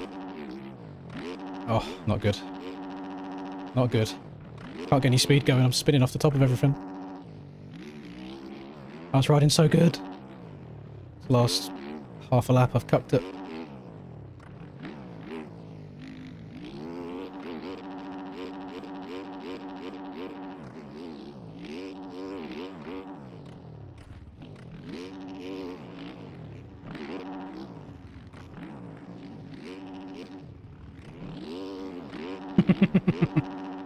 Go. Go.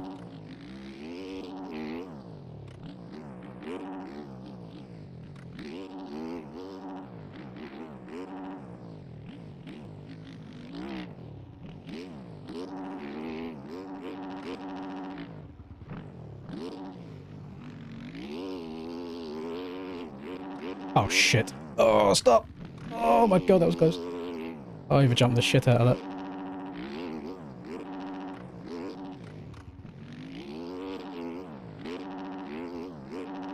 Some lappers coming up. It's alright, he crashed.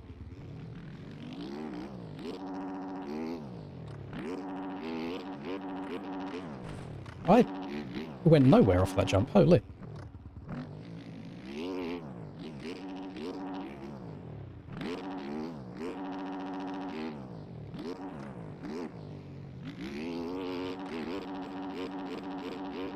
I'm gonna get cupped by these lappers, aren't I?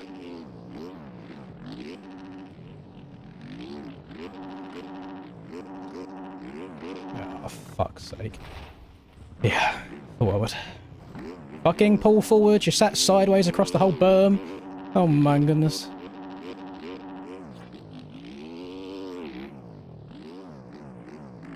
It's wrong place at the wrong time. Met two of them. Can't do naught about that.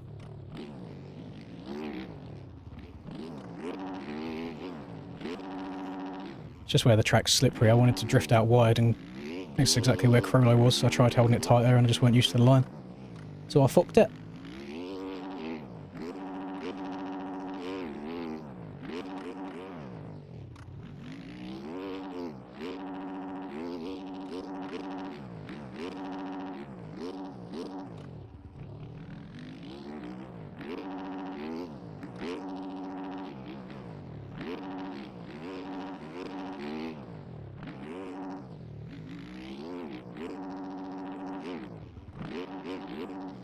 Yeah, I'm getting no pop off of anything anymore.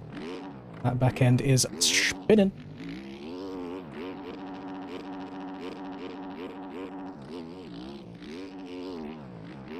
Oh no. Uh-oh. It's fine.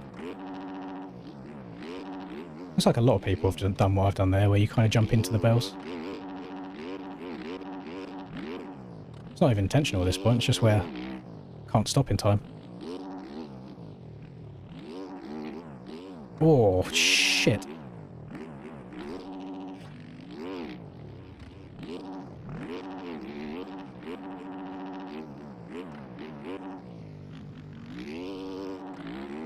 One lap to go. I mean, a 3-2's not bad. Cam is doing his best job, though, to ruin every single weekend of 2026 for me so far. Just can't let the Unk have his little victory here and there. Even in a pre-season race. Bro's got to turn up and lock in. Can't have shit. Why did I go for that? I blacked out. I'm not paying attention, I'm talking too much. Go. I mean, I would say the first 12 minutes or so of this second main, I was very happy with how I was getting around the track. Oh, pardon me. And then the mistakes started creeping in, but it's a very, very difficult track. Oh, shit. I don't know if it's a biased opinion, because it kind of plays to my strengths, and I've had two, what I would consider quite fun races, but I really do fuck with this whole scaling and the road that he's done, making it extra slippery. I think it's good. Neon's in third this race. I don't know if Neon will have a better opinion than he did in the last one. That was good stuff. I hope Cam's not unhappy with that like just block that I tried doing before the set of whoops. I shouldn't have done it before a whoop section, it was stupid, but I was just trying to fuck around with him and have a bit of fun and just stop. Oh, that was good though. That was a good day. Oh look, I'm sweating. I was locked in. Jesus Christ. Yeah, I was enjoying that a lot. That was good fun. Do I prefer frogs or snakes? What kind of question is that? I don't know. I don't know, to be honest. No, I don't think any ruts on this would go well. I think the whole point of... with how this slippery road is, I don't think it would work without ruts. I think that's the whole point, is so then in a corner like this, you can spin her around and cut down out of the slippery stuff if you want to. Whereas if there are any kind of ruts at all, you are locked into it, so it kind of defeats the whole point. I think you either have ruts without slippery road, or you have no ruts with slippery road, so you can move around more. But I fuck with it. I know it's not going to be everyone's cup of tea, and that is exactly why there's 1,001 other tracks out there for you that are overscaled and incredibly grippy. But, you know, for the few old age pensioners like myself that enjoy this more slow, methodical kind of racing, I really, really vibe with this. Hopefully it's opened people's eyes a little bit more to different kinds of racing. But I think the biggest takeaway of this whole thing is it's nice that regardless of what skill level you are, you get to compete in some capacity over the course of the night. And I don't think we've really had that since like the backyard, the BYMX days, way, way back. This is years and years and years ago now. So W, Aiden. Big fan of that. W, Aiden, good track built. So this was pre-season. This doesn't mean absolutely anything at all, just for the love of the game. But it was really to see how the format of the night goes. I don't think he needs to change anything, like erode set inside or nothing. The only thing that might make a difference in people's perception on how the night goes is maybe staggering the 250 and 450 final main events. Because for the 450A guys that qualify straight through, it's a lot of downtime in between. So maybe to make it not feel quite as long, maybe if you do 250A main, 450A main, 250A main, 450A main, that's probably the only other change I would probably make, to be honest. Looks better on the Yamaha. It's only really for this track. I've tried the Yamaha on the aerial tracks and they just don't really vibe with me, to be honest. I still feel more comfortable on the KTM. It's just in the ruts I feel better on the KTM. The only reason I read the Yamaha today was because for some reason the Yamaha gets more grip than any other bike in the game, in the 450 class. You can just be really smooth on the throttle. If I was on the KTM there, I would have been sliding around so much more than I was on the Yami. Alright, no worries then. Cool. So yeah, if you enjoyed today and you want to see some more of it, then by all means, please do blow up the KBELL Discord or Aiden's DMs to force him to make more rounds. Because right now, we only have a guaranteed 4 rounds after this one. Aiden's a busy man in day-to-day life, so hasn't got all the time in the world to build an entire series like he did before. But if you want to see some more of it, keep on him, keep pestering him. And yeah, I mean, I guess the more track sales, the more people playing it, the more people playing this track in ranked and showing that people, the community, want to see these kind of tracks, the more tracks he'll probably make. So yeah, I'm glad you enjoyed that pass attempt, Cam. I don't know why I done it there. Like, I think if that was any other 180-degree turn, it would have been fine. I've just blacked out. I thought it'd be funny. Then I realised, oh, actually, now I've got a whole whoop section I need to try and get through going 0 miles an hour. So right idea, wrong time. And W, like, awareness for cutting down and going underneath as well. Good night of racing. I enjoyed that. I need some more of that in my life. Actually gives me a reason to want to actually play the game, because it's just more my thing. I know I'm not the hot lap guy. I know I'm always a couple seconds off, but when it's tight and technical tracks like this, I do think the consistency comes into play more than it does across other tracks. So I'm here for it. I'll do as many of these as I can do. And yeah, we'll do at some point during this next week, don't know what day, but at some point during the week I'll hop on and probably do some MXB ranked races, because this series has, if I can find it, this series now has its own dedicated event. So do you remember how there used to be a DDC ranked series before? We're now going to have a KBELL ranked series. So Good stuff. I'll do that at some point this week too. So thank you for watching, everybody. I really do appreciate it. Enjoy the rest of your nights, whatever it is that you are up to, and I will see you next time. Good night.